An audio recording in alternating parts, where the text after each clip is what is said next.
அத்தியாயம் 56. ஹரிதா அறையை விட்டு சென்றதும் சில நிமிடங்கள் கழித்து உடலை முறித்தபடி வெளிவந்த ஆத்வியை தெரிக்கும் விழிகளால் பார்த்த கவிக்கு வேதனையாகி போனது. இத்தனை நாளும் அவனை காண வேண்டும், அவனோடு பேச வேண்டும் என்று தவித்து போயிருந்த மனம் இப்போது வறண்ட பாலைவனமாக மாறி ஏதேதோ நினைவலையில் திரும்பவும் படுத்து கண்மூடி கொண்டாள். அவன் அறை விட்டு வெளிவருவதை கண்ட பணியால் ஏற்கனவே தயாரித்து வைத்திருந்த பழச்சாறை எடுத்து சென்று அவனிடம் கொடுக்கவும் அதை வாங்கி கொண்டவன், கவி எழுந்தாச்சா? அவளுக்கு ஏதாவது குடிக்க கொடுத்தீங்களா என்றான் பழச்சாறை பருகியபடி. ஐயா, அம்மா ராத்திரி உங்களுக்காக காத்திருந்து கீழே கூடத்திலே படுத்து தூங்கிட்டாங்க போல, இன்னும் எந்திரிக்கல. அவள் வெறுமனே கண்களை மூடி வருத்தமாக படுத்திருப்பதை உறங்குவதாக நினைத்து சொல்லிட என்ற ஆத்வி அவரை அனுப்பிவிட்டு பால்கனி கம்பியை பிடித்தபடி சோஃபாவில் ஒருக்களித்து படுத்திருக்கும் மனைவியை கண்டான். விரித்து கிடந்த அவளின் அளவான கற்றை கூந்தல், அவள் பட்டு முகத்தை தொட்டு தழுவும் அழகை கண்களால் அள்ளி பருகியவன், உந்தன் கூந்தல் மூடி கொஞ்சம் அசைகின்றது, அந்த அசைவுக்கு நடனங்கள் இணையில்லையே. மெல்ல அசைந்தாடும் பெண்ணுடலை மேய்ந்த அவன் பார்வை, சிற்பம் கவிதை ஓவியம் மூன்றும் சேரும் ஓரிடம், கண்டேன் பெண்ணே நான் உன்னிடம். மனதில் மெட்டுக்களோடு பாடல் இசைத்திருக்க, நானா நெருங்கி போனாலும் தப்பா புரிஞ்சுக்கிட்டு என்ன டென்ஷன் பண்றா. உண்மையை எடுத்து சொல்லி புரிய வைக்க முயற்சி செய்ய முன் வந்தாலும் லவோ திவோன்னு கத்தி அவளா ஒன்று புரிஞ்சுக்கிட்டு சண்டை போட்டு என்கிட்ட அடி வாங்கி அழுது கரைவா. இவளை வச்சுக்கிட்டு என்ன செய்ய நினைக்கும் போதே கண்ணை கட்டியது. எப்படி பார்த்தாலும் உன்னை எனக்கு கொஞ்சம் கூட பிடிக்க மாட்டேங்குதுரி சிவந்த மூக்கி. முனகி கொண்டவன் மனசாட்சியும் இதை கேட்டு கேட்டு சலித்து விட்டது போலும் சோர்ந்து அடங்கி கிடந்தது. நர்மதே, என்னோட நரு. உதட்டசைவில் முனகியவன் நெஞ்சமோ தனது குட்டி தேவதை பெண்ணை எண்ணி சிலிர்த்து போக கீழிருப்பவளின் அழகை ரசித்து கொண்டே வந்தவன் பார்வை அவளின் வெளிர்கலத்தில் லேசாக தெரியும் பிளவை கண்டு எச்சில் விழுங்கினான். பெண்ணெல்லாம் பெண் போல இருக்க, நீ மட்டும் என் நெஞ்சை மயக்க, பூமிக்கு வந்தாயே தேவதை போலவே, அடடா பிரம்மன் புத்திசாலி, அவனை விட நான் அதிர்ஷ்டசாலி. ஓஹோ, குதூகலமாக பாடியவன், என் நரு எவ்வளோ கியூட் லிட்டில் பிரின்சஸா இருப்பா. இவளும் இருக்காளே, எப்ப பாரு சோடாபட்டியை தூக்கி விட்டு முறைச்சு பார்க்கறதே வேலையா போச்சு. புன்னகை கண்ணனாக நினைத்தவன் மனம் உழைக்க பரவசம் நிரம்பி வழிந்தது. அன்று மித்ராவிடம் கவி தன்னை பற்றி பேசத் தொடங்கிய போதே வந்து விட்டவன். முதலில் அவள் சொல்வதை சாதாரணமாகத்தான் எடுத்துக்கொண்டான். ஆனால் அவள் சொன்னதை கேட்டு மித்ரா மயங்கி விழுந்த பிறகு மீண்டும் மீண்டும், கவி, நீ யாரு என்னன்னு உனக்கு உண்மையாவே ஒண்ணுமே ஞாபகமே இல்லையா என தொடர்ந்து மித்ரா கேட்டுக்கொண்டே இருப்பது ஆத்விக்குதான் ஏதோ மனதை உறுத்தியது. அதைத் தொடர்ந்து அவன் விசாரணை வேட்டை தொடங்கி அவன் நறுபாப்பாவை அடையாளம் கண்டு கொண்டு சொல்ல முடியா மகிழ்ச்சிகள் அவன் நெஞ்சில் ஊற்றெடுத்து விரும்பியவளையே கரம் பிடித்தும் கொண்டான். அவன் பாணியில் சொல்ல போனால் வெறுப்பவளையே கரம் பிடித்து கொண்டான். உன்னை அப்பவும் எனக்கு பிடிக்கல, இப்பவும் எனக்கு பிடிக்கலடி. அதே மாதிரி உன்னை தவிர வேற எவளையும் பார்க்கவும் பிடிக்கல. என்ன மந்திரம் போட்டு மயக்கிட்டு போனியோ, நீ தொலைஞ்சு போன நாள்ல இருந்தே உன் ஞாபகம்தான். எல்லாரும் உன்னை செத்து போயிட்டேன்னு நினைச்சு ரொம்ப அழுது ஃபீல் பண்ணாங்க. ஆனா எனக்கு இது வரைக்கும் அப்படி எதுவுமே இருந்ததில்ல நரு.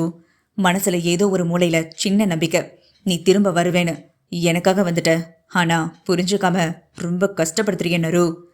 வருத்தமாக நினைத்திருக்கும் போதே கவியின் கீச்சுக்குரல் அவன் நினைவை கலைத்தது. உறக்கம் வராமல் எழுந்து அமர்ந்தவளிடம் பணிப்பெண் காஃபியை நீட்டவும், ஆத்வி மீது உள்ள கடுப்பில் எனக்கு வேணா என்றவள் மேலிருந்து ஒருவன் தன்னையே பார்ப்பதை உணர்ந்து இதற்கு முன்னர் அவன் அறையில் இருந்து வெளிவந்த ஹரிதாவின் நினைவும் சேர்ந்தே தாக்கி முகம் கருத்தவளாக அதற்கு மேலும் பொறுமை காக்க முடியாமல் வேகமாக எழுந்து வந்தாள். வீரமங்கையாக கணவனிடம் நியாயம் கேட்க வேண்டும் என்றே.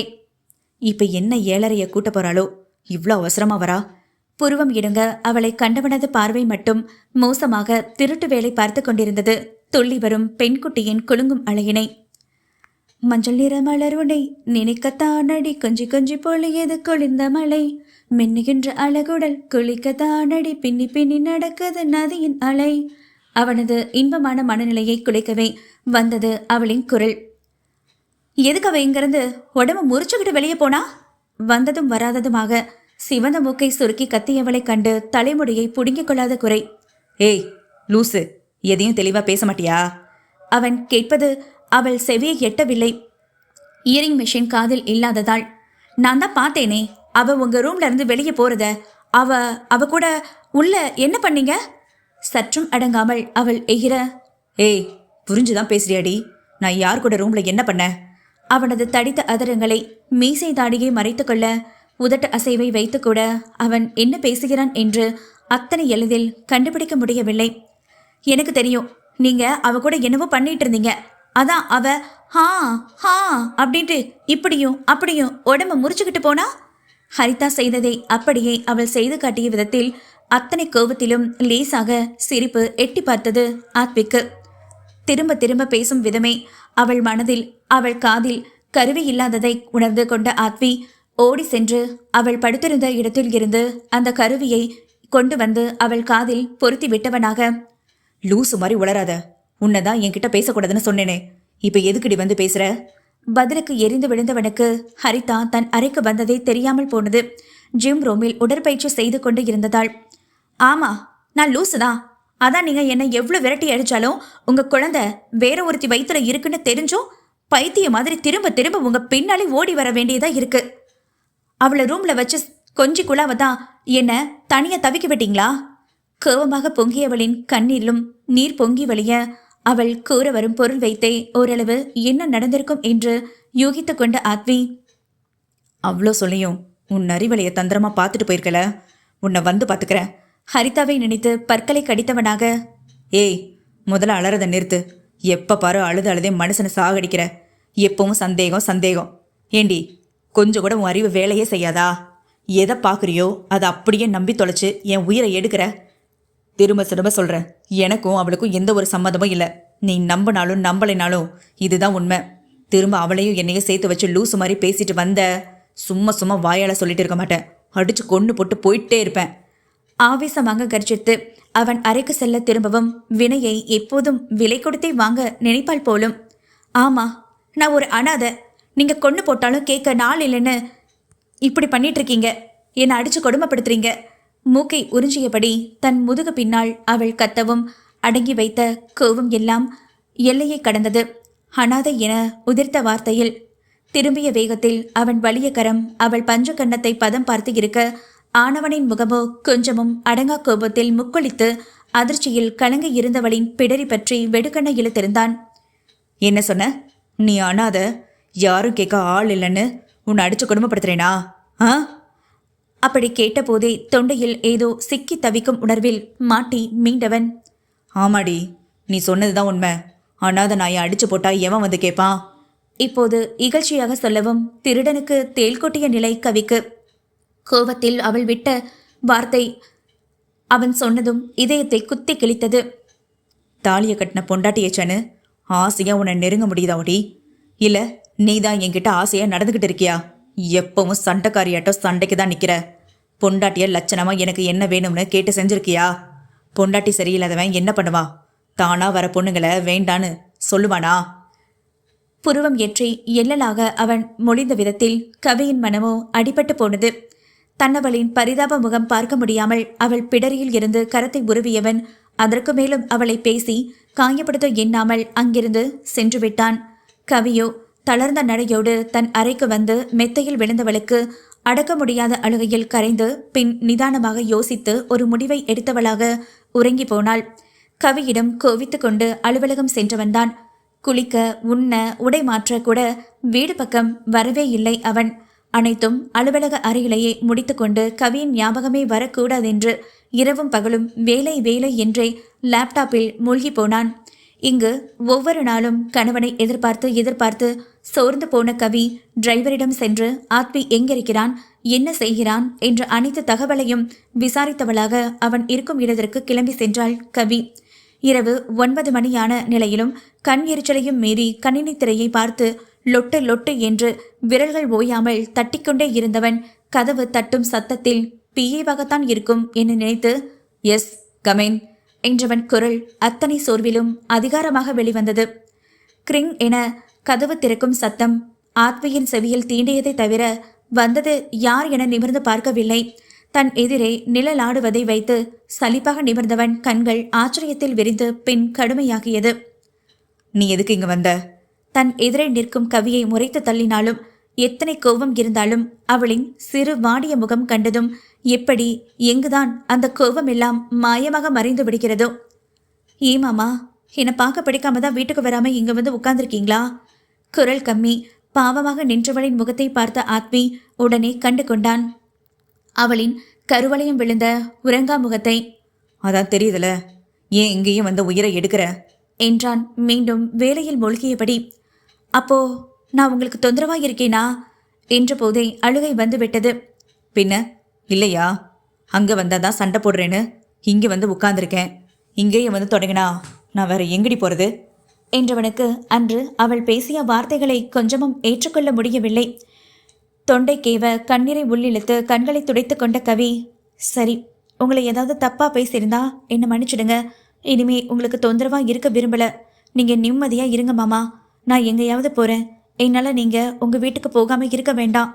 கடினப்பட்டு உரைத்தவளுக்கு ஆத்வி தன்னை மொத்தமாக வெறுத்து ஒதுக்கி விட்டானே என்ற எண்ணமே இதயத்தில் ஈட்டி பாய்ச்சியது.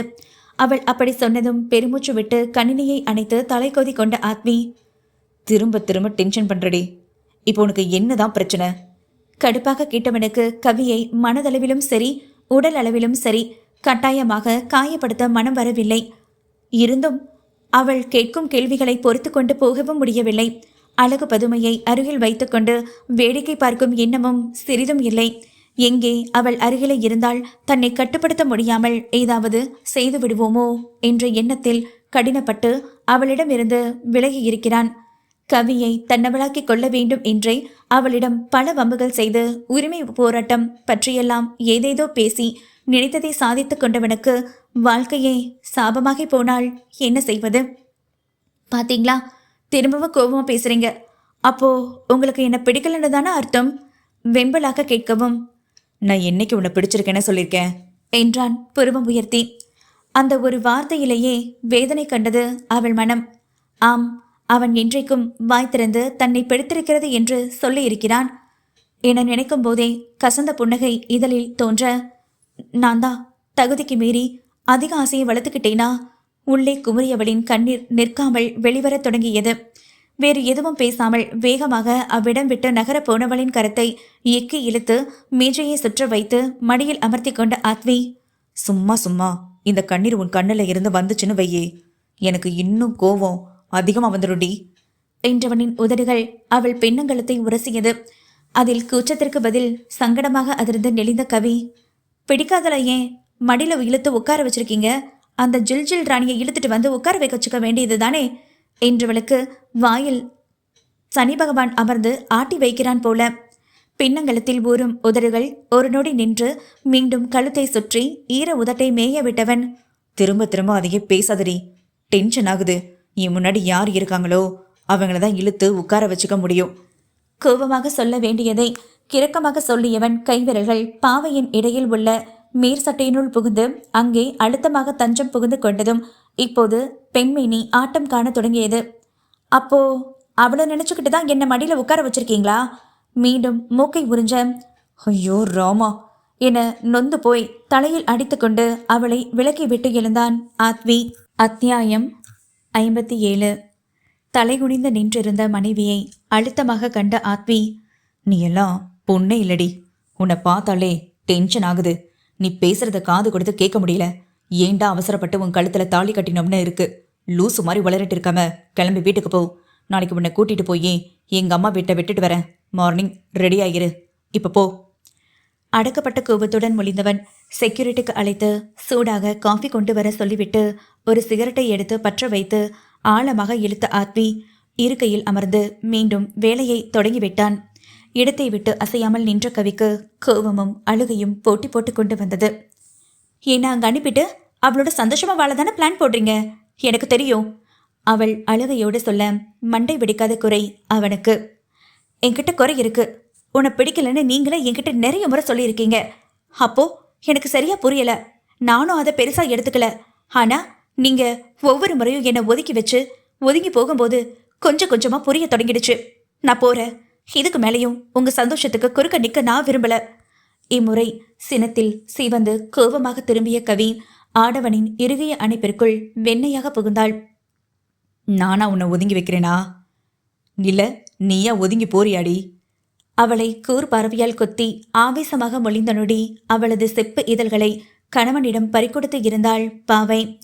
அடங்காமல் பேசும் வாய்க்கு அசுரத்தனமாக தண்டனைகளை அவன் வழங்க முதலில் திடுக்கிட்டு விழித்தவள் பின் துவண்டு துடித்து போனாள் இதழ் முத்தத்தின் தீவிரம் தாங்காமல். இனிமே தேவையில்லாம பேச மாட்டேங்க வாயி. உள்ளே கருவியபடி அவள் இதழை சிதைத்து விழுங்க மூச்சு திணறி என்றவளின் சத்தமும் அசுரனின் தொண்டைக்குள் விழுங்கப்பட்டது. எத்தனை நேரம் முத்த யுத்தம் நடத்தினானோ அவனுக்கே ஒரு கட்டத்தில் மூச்சு முட்டத் தொடங்க சரியாக அந்நேரம் கதவு தட்டும் சத்தம் கேட்கவே மது அருந்தியது போல நிற்க முடியாமல் தள்ளாடி நின்ற மனைவியை இருக்கையில் அமர்த்திவிட்ட பின்னே வெளியே சென்று செக்யூரிட்டியிடம் இருந்து காஃபியை வாங்கி கொண்டு வந்தவன் அவளிடம் ஒரு கப்பை நீட்டி குடிடி என்றான். மது உண்ட மயக்கம் தெளியாத நிலையில் தலையை ஆட்டியும் ஆட்டாமலும் அவன் கொடுத்த காஃபி கப்பை வாங்கி சூடு பறக்கும் காஃபியை அப்படியே உதட்டில் வைத்து கொண்டவளாக ஆ என அலறியதில், ஏய் லூசு லூசு, ஒரு காஃபியை கூட சரியா குடிக்க மாட்டியாடி நீ? யூஸ்லெஸ் ஃபெலோ, ஒன்னுத்துக்கும் லாய்க்கு இல்லடி நீ. கடினமாக கடிந்த ஆத்மி அவளது பட்டு இதழை மென்மையாக வருடிவிட்டு தன் அதரம் குவித்து இதமாக ஊதிவிட படபடக்கும் இமைகளை விரித்து கணவனின் பரிதவிப்பில் உருகி போனாள் கவி. நீங்க கடிச்சு வச்சதாலதான் எரிச்சல் தாங்காம சொட்டுடுச்சு. அதுக்கு ஏன் திட்டுறீங்க மாமா? பாவமாக முகத்தை வைத்து கேட்கும் மனைவி மீது எப்படி கோபம் கொள்வது? மெல்ல பின்ன புன்னகை பூத்து கொண்டவன், இதை மட்டும் சரியா சொல்லு, ஆனா ஒன்னும் உருப்படியா செய்ய மாட்டேங்கிற. பெரிதாக சலித்தவனாக நன்றாக காஃபியை ஆத்தி அவளிடம் கொடுத்துவிட்டு தானும் எடுத்து குடித்தவன், சொல்லு கவி, இந்த நேரத்துல இங்க எதுக்கு வந்த என்றான் நிதானமாக. இது என்ன கேள்வி என்பது போன்ற பார்வை வீசி, உங்களை பார்த்து பேசத்தான் வந்த என்றாள் சத்தம் வெளிவராத குரலில். என்னை பார்த்து பேசுற அளவுக்கு நமக்குள்ள என்ன இருக்கு கவி என்றபடி அவளிடம் நெருங்கி இருந்தான் ஆத்வி. கணவனின் நெருக்கத்தில் தடுமாறி போனவள், நீங்க என் புருஷன், உங்களை பார்த்து பேச காரணம் சொல்லணுமா என்ன? கருமணிகள் அலைப்பாய அவ்வார்த்தைகள் சொல்லும் போதே கன்னங்கள் செம்மை பூசி விட்டது. இப்போ நீ சொல்லிதாண்டி நான் உன் புருஷன் அப்படிங்கிறதே ஞாபகம் வருது. சரி சொல்லு, என்ன பேசணும்? ஹஸ்கியாக கேட்டவனது கரமோ பாவையின் இடையில் பதிய இதழ் கடித்து தன்னை சமன் செய்து நின்ற கவி, மாமா உங்களுக்கு வேலை இருக்கா என்றாள் ஒருவித எதிர்பார்ப்போடு. வேலை இருந்தா என்ன, இல்லாட்டினா என்ன? உனக்கு என்கிட்ட என்ன வேணும்னு சொல்லுடி, செய்கிறேன். சொன்னவனது அதரம் பாவையின் தோள்பட்டையில் உரச உடல் சிலிர்த்து போனவளாக, உங்க கூட எங்கேயாவது வெளியே போகணும்னு ஆசையா இருக்க மாமா, கூட்டிட்டு போறீங்களா என்றதும் செய்து கொண்டிருந்த வேலையை நிறுத்திவிட்டு சட்டென அவள் முகம் கண்டவன், இப்போவே வா என்றபடி நேரத்தை பார்க்க 11 காட்டியது மணி. இருவரும் சண்டையிட்டே நேரங்கள் கடந்து இருந்தது. கூட்டிட்டு போவீங்களா மாட்டீங்களா? அடம் பிடித்து அவள் செல்லம் கொஞ்ச உள்ளுக்குள் ரசித்தாலும் வெளியே காட்டாமல், இம்சைடி நீ, அவளிடம் கடுகடுத்து, கூட்டிட்டு போறேன் வா. உரிமையாக அவள் தோள் மீது கை போட்டு அழைத்து செல்ல செல்லென்ற பரவசம் அவள் மனதில் தோன்றியது. அதை கொஞ்சம் சிரிச்சுட்டேதான் கூட்டிட்டு போனா என்னவா? நீ பண்ற அலம்பலுக்கு இதுவே அதிகம்தான், அமைதியா வாடி. மனைவியிடம் கடுப்பை காட்டிவிட்டு மறுபுறம் திரும்பி அவள் அறியாமல் புன்னகைத்து கொண்டான். இரவு நேர காதலுடன் கூடிய நீண்ட நேர பயணம். இருவரின் மன சஞ்சலங்கள் நீங்கி ஏதேதோ கதை பேசிக்கொண்டே நீல அதிகம் வாய் ஓயாமல் பேசியதென்னவோ அவன் பைங்கிலிதான். மாமா உங்களுக்கு என்ன சாப்பாடு பிடிக்கும்? அது தெரிஞ்சு நீ என்ன பண்ண போற? ருசியா சமைச்சு தர போறியா? நக்கலாக இதழ் விளைக்கவும், எனக்கு சமைக்கலாம் தெரியாது மாமா. சுவாதி தான் உங்களுக்கு என்ன பிடிக்கும் பிடிக்காதுன்னு தெரிஞ்சு வச்சுக்க சொன்னா. சொல்ல விருப்பம் இல்லைன்னா விடுங்க, நான் அத்தை கிட்ட கேட்டு தெரிஞ்சுக்கிறேன். பதிலுக்கு அவளும் இதழ் கோணி திரும்பிக் கொள்ள, எல்லாம் என் நேரம்டி, உன்கிட்ட மல்லு கட்டணும்னு சத்தமாகவே முடங்கி, வீட்டில் அம்மா செய்கிற தேங்காய் பால் சாதம் ரொம்ப பிடிக்கும், மற்றபடி நான்வெஜ் தான் அதிகம் சாப்பிடுவேன் என்றான் சில சலிப்பாக. அப்படி என்ன அத்தை செய்கிற தேங்காய் பால் சாதத்தில் மட்டும் தனி ஸ்பெஷல்? ஆர்வமாக கேட்டிட மூக்கு விடைக்க முறைத்தவன், உனக்கு பசிக்குதா? அதான் சாப்பாட்டை பற்றியே துருவி துருவி கேட்குறியா? அவளை சந்தேகமாக பார்த்தான். ஐயோ, எப்படி மாமா கண்டுபிடிச்சிங்க எனக்கு பசிக்குதுன்னு என்றாள் கண்கள் மிளிர்ந்த ஆச்சரியத்துடன். இதில் என்ன கண்டுபிடிக்க இருக்கு? நீ சாப்பாட்டை பற்றியே பேசிட்டு இருந்த, கேட்டேன். கூலாக தோலை குலுக்கி இரவு முழுவதும் மூடாமல் திறந்திருக்கும் பெரிய ரெஸ்டாரண்ட் ஒன்றிற்கு அழைத்து சென்றிருந்தான். கண்ணாடி போல் பளபளக்கும் உயர்தர ரெஸ்டாரண்டை அதிசயத்தை பார்ப்பதை போன்று சுற்றியும் முற்றியும் கண்களை உருட்டி பார்த்து கொண்டிருந்த மலர் பெண்ணை இவன் ரசித்திருந்தவன் உணவு வந்ததும் தெளிந்தவனாக, கவி, சீக்கிரம் சாப்பிடு, வீட்டுக்கு போகணும் என்றான் விரைப்பாக. இப்பதானே வெளியே கூட்டிட்டு வந்தீங்க, அதுவும் நானா கேட்டதால. அதுக்குள்ள இப்படி அவசரப்படுத்தினா எப்படி சாப்பிட்றதா? முகம் சுருங்கி போகவும், ஷபா, முடியல கவி உன்கிட்ட. சரி, அவசரப்படுத்தல, சாப்பிடு என்றவன் இரவு நேரம் என்பதால் 2 தோசை மட்டும் உண்டு முடித்து அவளுக்காக காத்திருக்க, கவியோ விதவிதமாக ஆர்டர் செய்த உணவுகளை குலைத்து அடித்து ஒவ்வொரு விரலையும் வாய்க்குள் விட்டு வெளுத்து கட்டுவதைக் கண்டவன், இவ என்ன வீட்டில் சாப்பாடே சாப்பிடலையா? இந்த வெளு வெளுக்கிறா? மனதில் நினைத்தாலும் பிடித்ததை உண்ணட்டும் என்று அவள் உண்ணும் அழகை அமைதியாக பார்த்திருந்தான்.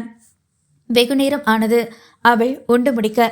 அதுவரை பொறுமையாக காத்திருந்த ஆத்மி வீட்டை நோக்கி காரை செலுத்தினான்.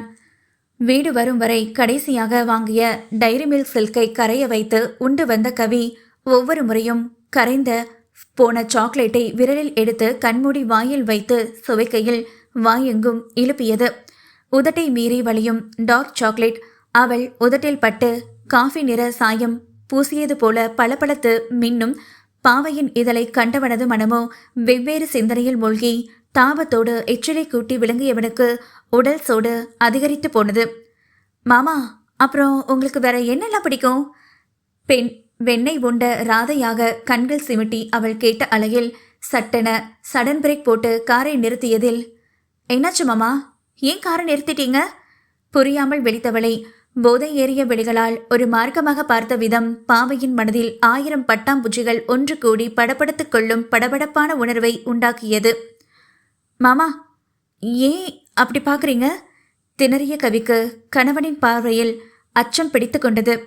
பின்னால் நகர்ந்தவளின் பின்னங்கலத்தில் கைவிட்டு இழுத்து தன் முகத்திற்கு நேராக மிக நெருக்கமாக கொண்டு வந்தவனின் விழிகளை சந்திக்க முடியாமல் அவள் திண்டாடி போக, இன்னும் எவ்வளோ நாள்டி என் உணர்வுகளை அடக்கிட்டு உன்னை இப்படி வேடிக்கை பார்த்துட்டே இருக்கிறது? கரகரப்பாக கேட்டவனது சூடான மூச்சுக்காற்று அவள் முகத்தில் மோதியதில் மூச்சு வாங்கிய கவி, வீட்டுக்கு போலாம் மாமா என்றாள். போலாம், சாக்லேட் சாப்பிட்டு நிதானமாக போலாண்டி என்றவனின் நாவோ அவள் இதழை தாண்டி வழியும் சாக்லேட்டை சுவைத்து எடுக்க கண்கள் விரித்தவளை சுவாரஸ்யமாக பார்த்து கொண்டே துடிக்கும் மனைவி இதழை சாக்லேட்டோடு சேர்ந்து மெல்ல சுவைக்க பாவையின் தேகம் படபடப்பில் நடுங்கத் தொடங்கியது. அதை உணர்ந்தவன் தங்கத்தூணின் ஊசி இடையில் கை நுழைத்து அழுத்தம் கூட்டி பிசைய கொண்டவனை இறுக்கி அணைத்தவள் கணவனின் எண்ணத்திற்கு ஏற்ப இசைந்து போனாள் கவி.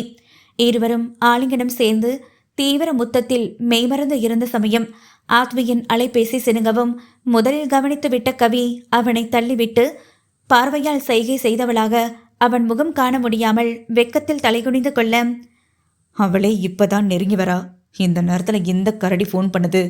ஆழ்ந்த பெருமூச்சு விட்டு சலிப்பாக ஃபோனை எடுத்து காதில் வைத்தான்.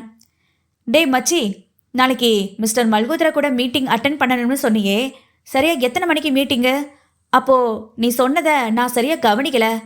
அசோக் சொன்னதை கேட்டு இங்கு ஆத்மிக்கு வெறியேறி போனது. டே அறிவு கட்டவனே, அதை எந்த நேரத்துலடா கேட்குற?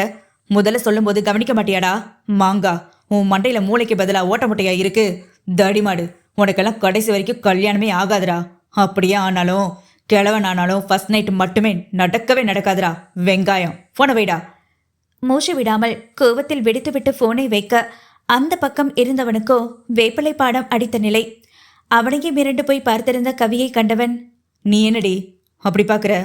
எல்லாம் என் நேரம், எனக்கும் ரொமான்ஸுக்கும் சுத்தமாக நேரமே சரியில்லை. வா, மிச்சத்தை வீட்டில் போய் பார்த்துக்கலாம்.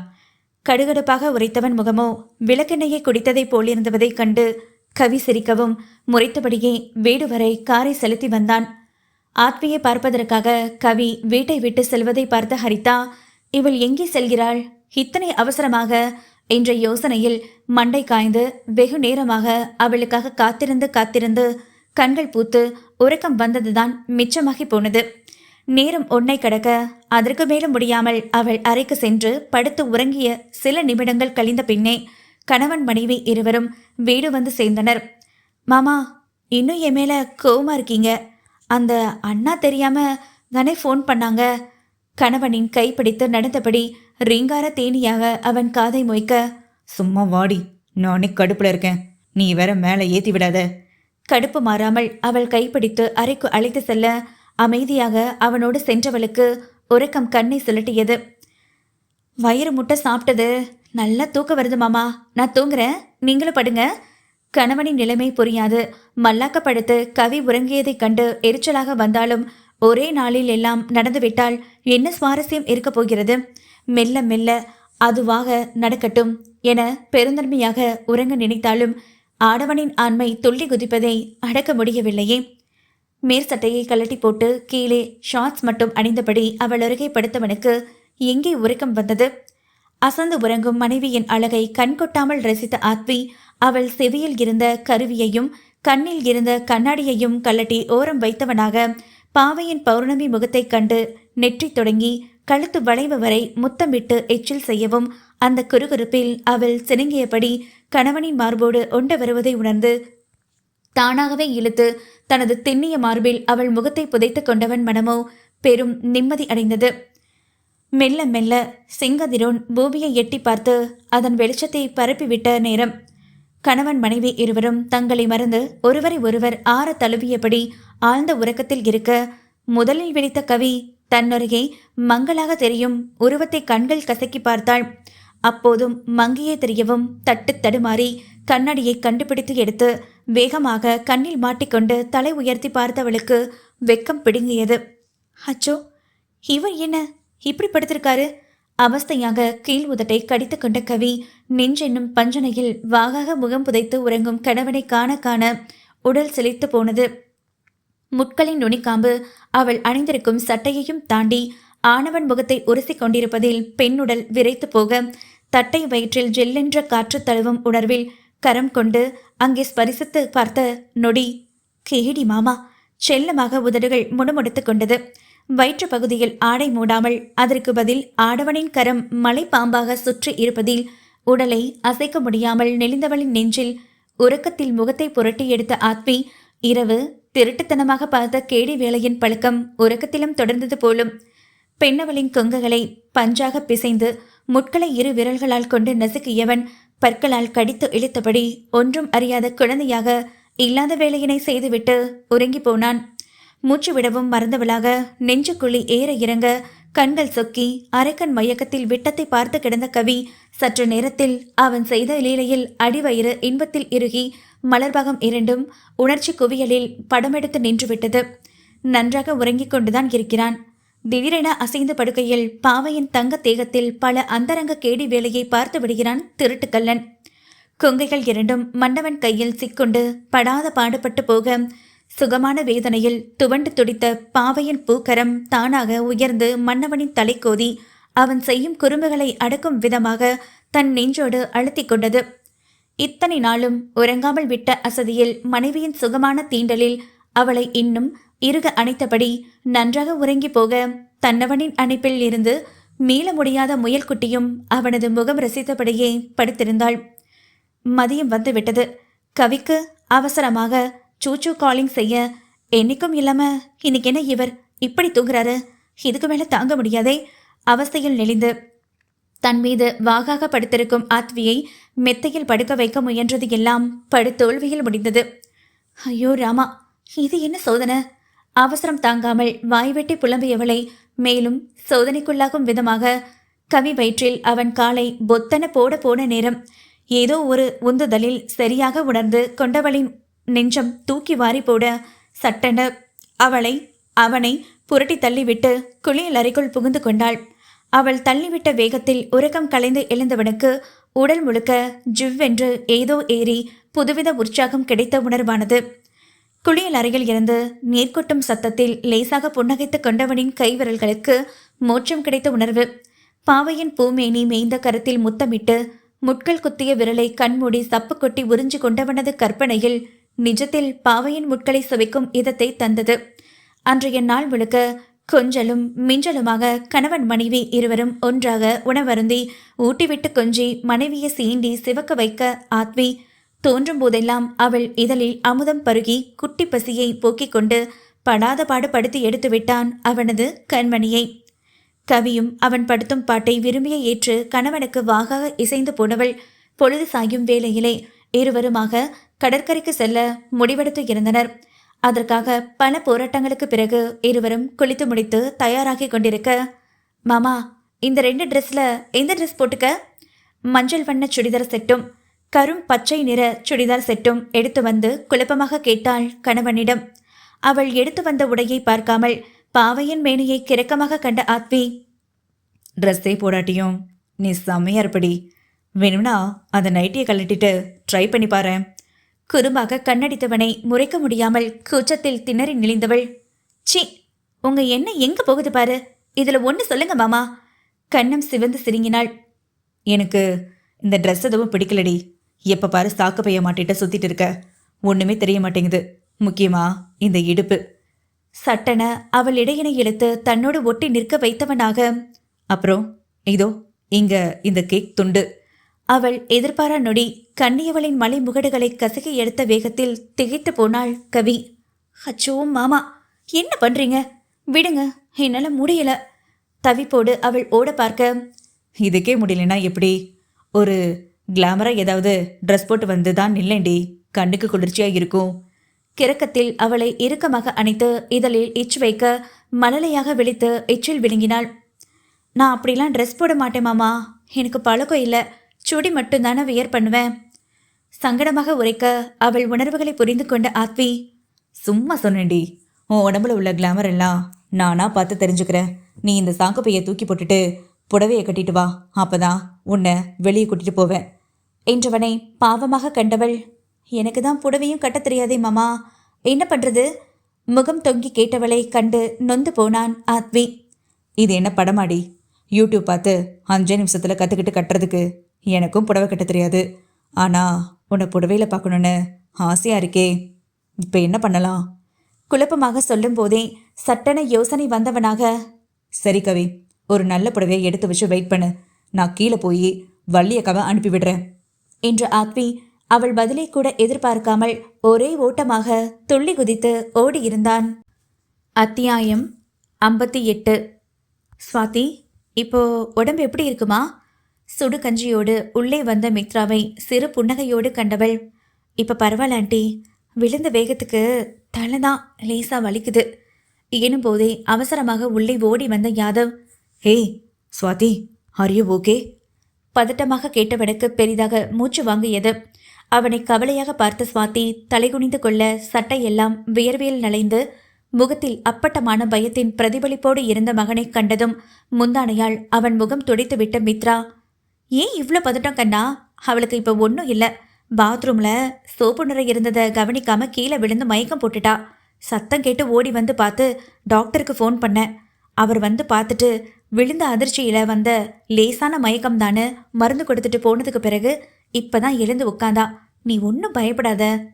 நடந்ததை தெளிவாக உரைத்து சமாதானம் கூறவும் மித்ரா இருக்கவே சற்று நிதானம் கடைபிடித்த யாதவ், பாத்ரூம் கூட பார்த்து போக மாட்டியா என்பது போல பார்வையால் அவளை குற்றம் சாட்டிட சங்கடமாக நெளிந்த ஸ்வாதி, இப்போ நான் நல்லா இருக்கேன் சார், பயப்படாதீங்க மெல்லமாக சொல்லி மித்ராவை பார்க்க இருவரையும் கண்டு மௌனமாக புன்னகைத்து கொண்டவளாக, இந்த யாதவ் கஞ்சி சூடா இருக்கும்போதே அவளை குடிக்க வச்சுட்டு டாக்டர் கொடுத்த மருந்து இருக்கு, அதை போட வச்சுடு, எனக்கு கிச்சன்ல வேலை இருக்கு. இருவருக்கும் தனிமை கொடுத்துவிட்டு சென்றவள் மனதிலோ கூடிய விரைவில் இருவருக்கும் திருமணம் நடத்தி வைக்க வேண்டும் என்ற எண்ணம் ஆவலாக இருந்தது. ஸ்வாதியிடம் பேசிய மறுநாளே யாதவ் தன் காதலை பற்றி வீட்டில் உள்ள அனைவருக்கும் தெரியப்படுத்தி விட்டான். அவர்கள் என்ன காதலுக்கு எதிரியா? மாட்டேன் என்றிட, மாறாக ஸ்வாதியும் தங்கள் வீட்டிற்கே மருமகளாக வரப்போவதை எண்ணி கொண்டாடவே செய்தனர். மித்ரா சென்றதும் அவள் அருகில் வந்து அமர்ந்தவன் விடாமல் அவளை முறைத்திருக்க, ஏன் சார் இன்னும் முறைக்கிறீங்க?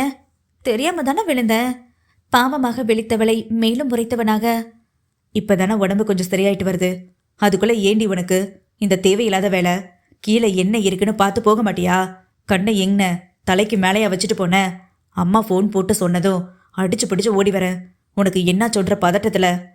முகத்தை உருரென வைத்து வசவு பாடியவன் கரமோ கஞ்சியை எடுத்து அவளுக்கு மும்மரமாக ஊட்டிக்கொண்டே இருக்க, பாவம் பதில் பேச முடியாமல் அடுத்தடுத்து அவன் கொடுப்பதை விழுங்கியே சோர்ந்து போனவளின் வாயில் அடுத்து மாத்திரையும் போட்டு தண்ணீரை கொடுக்க சிறு முறைப்போடு விழுங்கிய சுவாதி அப்பாடா என பெருத்த மூச்செடுத்தாள். என்னங்க நீங்க கேள்வி மட்டும் திட்டுறீங்க? பதில் சொல்றதுக்குள்ள தொடர்ந்து கஞ்சியை வாயில வச்சா என்ன அர்த்தம்? தெரியாம விழுந்ததுக்கா இப்படி அலப்பற பண்றீங்க? லேசாக இதழ் சுளித்து முகத்தை திருப்பிக் கொண்டாள் சுவாதி. மெலிதாக புன்னகை சிந்தி திருப்பிய அவள் முகத்தை தன் புறமே திருப்பியவன் அங்கும் இங்கும் அலைப்பாயும் அவள் மின்னல் வெளிகளை ரசனையாக கண்டு பெருவிரல் கொண்டு அவள் கண்ணம் வருட கூசி போனவள். இப்பதான் திட்டினீங்க, அதுக்குள்ள என்னவா? கழுத்தை நெளித்து சினுங்க. அதுக்கு பேரு திட்டுறதில்லாமோ அக்கறை. இப்போதான் பெரிய கண்டத்துலேருந்து உயிர் பிழைச்சு வந்திருக்க. அதுக்குள்ள இப்படி கீழே விழுந்து மயங்கி விழுந்துட்டேனா எப்படிடி இருக்கும்? யோசிச்சு பாரு. பதறி போயிட்டேன் சுவாதி என்றவனின் தாய்மை மிக்க அன்பில் உருகிவிட்டாள் பாவை. அவன் நெஞ்சில் சாய்ந்து கொண்டவளின் கண்கள் கலங்கி போக, நான் ரொம்ப கொடுத்து வச்சுவங்க. அதான் உங்களை போல ஒருத்தர் எனக்கு வரமா கிடைச்சிருக்கீங்க. சின்ன வயசுல என் அம்மா என் அனாதையா தவிக்க விட்டு போன நேரத்துல கவி எனக்கு எல்லாமுமா கிடைச்சா. இப்ப வாழ்க்கையை வெறுத்து போன நிலையில ஜடமா இருந்த எனக்கு ஊனும் உயிருமா இருப்பேன்னு நீங்க வந்திருக்கீங்க.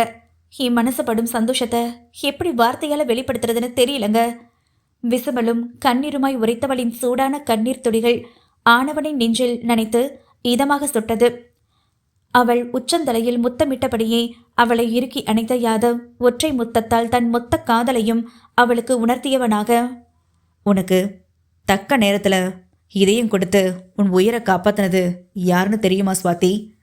நிதானமாக கேட்டவன் சுவாதி தன் அன்னையை எந்த அளவிற்கு வெறுக்கிறாள் என்று கவி மூலமாக கேட்டறிந்து நன்றாகவே தெரிந்தே வைத்திருந்தான். தெரியலங்க, யார் இதையும் கொடுத்ததுன்னு தெரிஞ்சா அவங்க குடும்பத்துக்கு ஒரு நன்றி சொல்லலாம்னு நானும் கவிக்கிட்ட பல முறை கேட்டு பார்த்துட்டேன். அதுக்கு அவன் மழுப்பலா பதில் சொல்லிட்டு போயிடுவா. உங்களுக்கு தெரியுமா யார் இதையும் கொடுத்ததுன்னு? ஆவலாக பார்த்தாள் அவன் முகத்தை. தெரியும் என்றவன் அவளை கூர்ந்தபடியே, உன் அம்மா தான் உனக்கு இதையும் கொடுத்தது என்றதும் தெரித்த விழிகளில் அதிர்வு கொண்டு நம்ப முடியாமல் திகைத்தவளின் கண்ணீர் ஊற்றெடுக்க பேச வார்த்தைகள் இன்றி மௌனமாக கண்டாள் அவனை. உண்மைதான் சுவாதி. உன்னை உயிருக்கு மோசமான நிலையில பார்த்ததோ அவங்களுக்கு என்ன பண்றதுன்னு தெரியாம உனக்கு பண்ண பாவத்துக்கு அவங்க இதயத்தை கொடுத்து பிராயச்சத்தை தேடிக்கிட்டாங்க. சுருக்கமாக அவர் வாழ்ந்த நிலைமையை எடுத்து சொன்ன யாதவ், உன்னை ஆசிரமத்துல சேர்த்து விட்டதுக்கு காரணமே அவங்களோட எதிர்கால வாழ்க்கையை நினைச்சு பயந்துதான். நம்பி காதலிச்சவன் பிள்ளையோட விட்டு ஏமாத்திட்டு போயிட்டானேன்னு வெறுத்து போய் குடும்பமும் உங்க 2 பேரையும் ஒதுக்கி வச்ச நிலையில உன்னை ஒத்த ஆளா வளர்க்க முடியாம ஏமாத்திட்டு போனவன் பிள்ளைய மட்டும் எதுக்கு நம்ம வளர்க்கணும்னு நினைச்சு மெச்சூரிட்டி இல்லாத வயசுல அவங்க செஞ்ச தப்பு பெருசா உருவெடுத்து 2ஆவதா கிடைச்ச வாழ்க்கையும் ரொம்ப மோசமா போயிடுச்சு. எதுவா இருந்தாலும் அவங்க உனக்கு செஞ்சது ஒரு வகையில தப்பா போனாலும் இன்னொரு வகையில நல்லது பண்ணியிருக்காங்கன்னு தான் என் மனசுக்கு தோணுது என்றதும் அதன் காரணம் கவி என அவளுக்கு புரியாமல் இல்லை. சுவாதி மட்டும் இல்லை என்றால் கவியின் நிலைமை இன்று எப்படி வேண்டுமானாலும் திசை மாறி சென்றிருக்கும். உலகம் தெரியாத சிறு பேதை பெண் யாரை நம்பி என்ன ஆகியிருப்பாளோ என்று நினைக்கும் போதே கொலை நடுங்கி போனது. என்ன சுவாதி அமைதியா இருக்க? என்ன சொல்றதுன்னு தெரியல. ஆனா அவங்க இப்ப இல்லைன்னு நினைச்சா மனசுக்கு ரொம்பவுமே கஷ்டமா இருக்குங்க. ஏதோ ஒரு வகையில அவங்க வாழ்க்கைக்கு சாபமா நான் வந்து பிறந்துட்டேன். இல்லைனா அவங்க நல்லா வாழ்ந்திருப்பாங்கல்ல. கேவலாக சொன்னதும் அவன் கரம் கொண்டு வாய் மூடியவன், யார் யார் வாழ்க்கை எப்படி இருக்கணும்னு மேலே இருக்கிற ஒருவன் கணக்கு போட்ட பிறகுதான் ஒரு சின்ன உயர கூட இந்த உலகத்துக்கு கொண்டு வருவான். அந்த வகையில் உன் அம்மாவோட வாழ்க்கை இப்படி தான் முடியணும்னு இருந்திருக்கு. இவ்வளோ அழகு தங்கத்தை பெற்று சரியான நேரத்தில் அவள் உயிரையும் எனக்காக காத்து கொடுத்துட்டு அவங்க தாய்மை புனிதப்படுத்திட்டு போன உன் அம்மா என்னை பொறுத்த வரைக்கும் ரொம்ப பெரிய நல்லது தான் செஞ்சுருக்காங்க சுவாதி. அவங்க வாழ்ந்த காலத்தில் உன் கூட இல்லாமல் மிஸ் பண்ண நாட்களை இனி காலம் முழுக்க உன்னோட இங்கே நெருக்கமாக இருந்து உன் மூலமாக இந்த உலகத்தை பார்க்க போகிறாங்க. மென்மையாக அவள் இதயம் தொட்டு நெற்றி முட்ட உடல் சிலிர்த்து போனது. காதலன் பேசியதில் அன்னை மேல் இருந்த பழைய கசப்புகள் நீங்க இருந்தாலும் ஏதோ ஒரு வகையில் அவள் இழந்த அன்னை பாசமாக கூட இருக்கலாம். அதன் தாக்கம் அவரை முழு மனதாக ஏற்றுக்கொள்ள முடியாமல் தவித்து போனது. இப்பவும் சோக கீதம் தான் வாசிக்கணுமா கண்ணம்மா? நீ யார் உனக்கு ஹார்ட் டொனேட் பண்ணதுன்னு கேட்டு எல்லாரையும் தொல்லை பண்ணிட்டு இருந்தேன்னு எனக்கு நியூஸ் வந்துச்சு. உன்கிட்ட எப்படி இந்த விஷயத்த சொல்கிறதுன்னு தெரியாமல் முழிச்சுக்கிட்டு இருந்தாங்க. நான் தான் என் ஸ்வாதி, நான் சொன்னால் புரிஞ்சுப்பா, நான் பேசுகிறேன்னு கெத்தாக சொல்லிட்டு வந்தேன். ஆனால் இப்போ உன் முகத்தை பார்த்தா என் கெத்தெல்லாம் வெத்தாயிடும் போலையே. பொய்யாக கவலை கொள்ள மெல்லமாக இதழ் விரித்தவள், ஐயா ரொம்ப தான் போங்க, பேசி ஆளை மயக்கிடுவீங்க. அவன் மார்பில் செல்லமாக அடி வைக்க, என்னடி இப்போவே அடிக்க தொடங்கிட்ட? இன்னும் கல்யாணமான ஏறி மிதிப்பியா என்ன? பாவம் போல் பயந்த பிள்ளையாக அவன் கேட்க, கண்டிப்பா அதான் நடக்கும். ஆஃபீஸில் காரணமே இல்லாமல் என்னை திட்டி சண்டை போட்டதுக்கு எல்லாம் சேர்த்து வச்சு செய்ய வேண்டாமா? ஓ, நல்லா செய்யலாமே, அதுவும் விதவிதமா. என்ன சொல்கிற ஸ்வாதிமா? என்றவன் பார்வை கிறங்கி இருப்பதை கவனித்தவள், ஆண்டி உங்களை கூப்பிடுற மாதிரி இல்லை? இல்லை. அவன் சட்டென சொல்லவும் தடுமாறிய ஸ்வாதி, இல்லை எனக்கு கூப்பிட்ட மாதிரி கேட்டுச்சே. அப்படியா? ஆனால் எனக்கு கேட்கலையே. உனக்கு மட்டும் எங்கள் அம்மா குரல் கேட்குற மாதிரி சூப்பர் பவர் வந்துருச்சா என்ன? என்றபடி அவளை நெருங்கி இருக்க சடுதியில் தடுமாறி மெத்தையில் விழுந்தவளின் அருகே தானும் படுத்து அவள் இன்னதென உணரும் முன் பாவையின் இதழ் கவ்வி கண் சொக்கி போனான். ஐயா, சின்னமாவை ரெடி பண்ணிட்டேன், போய் பாருங்க. பணிப்பெண் வள்ளி நமட்டு சிரிப்போடு சொல்லிவிட்டு செல்ல, ஏன் இந்த சிரிப்பு என புரியாமல் மனைவியை பார்க்க வேண்டும் என்ற ஆவலில் படியேறி ஓடி இருந்தான் ஆத்வி. இந்த அசட்டு ஆவல் அவன் முகத்தில் அப்பட்டமாக தெரிந்ததால் தான் அவர் சிரித்தது என அறியாமல் போனான். சடாரென கதவு திறக்கும் சத்தத்தில் முதுகு காட்டி நின்றவள் பதட்டமாக திரும்பிய அழகில் அவள் காலடியில்தான் அவன் வெளிப்படையாக விழவில்லை. ஆனால் அவனுக்கு முன்னால் அவன் மனம் எப்போதோ அவள் காலடியில் சரணாகதி அடைந்து விட்டதே. புத்தம் புதிய சிவப்பு ரோஜாவாக சிகப்பு வண்ண பிளைன் புடவையில் ஆங்காங்கே அதே நிற சிவப்பு கற்கள் மின்னியது. அளவான கூந்தலை 3 கால் பின்னலிட்டு மல்லிகை சரத்தை தோல் நிறைய வலிய விட்டு நெற்றி வகுட்டில் குங்குமமும் இரு புருவங்களுக்கு இடையே சிகப்பு கல் பொட்டிட்டு சிகப்பு நிற கற்கள் பதித்த கண்ணாடி வளையல் கை நிறைய குடுங்க நின்றிருந்த மனைவியின் அழகை அள்ளி பருகியது ஆடவனின் காந்த வெளிகள். கணவனின் பார்வையில் சங்கடமாக உணர்ந்த கவி, மாமா இந்த புடவை எனக்கு நல்லா இருக்கா? அவன் எண்ணம் புரியாமல் மலங்க மலங்க விழித்து கேட்டாள். எங்கடி நல்லா இருக்கு?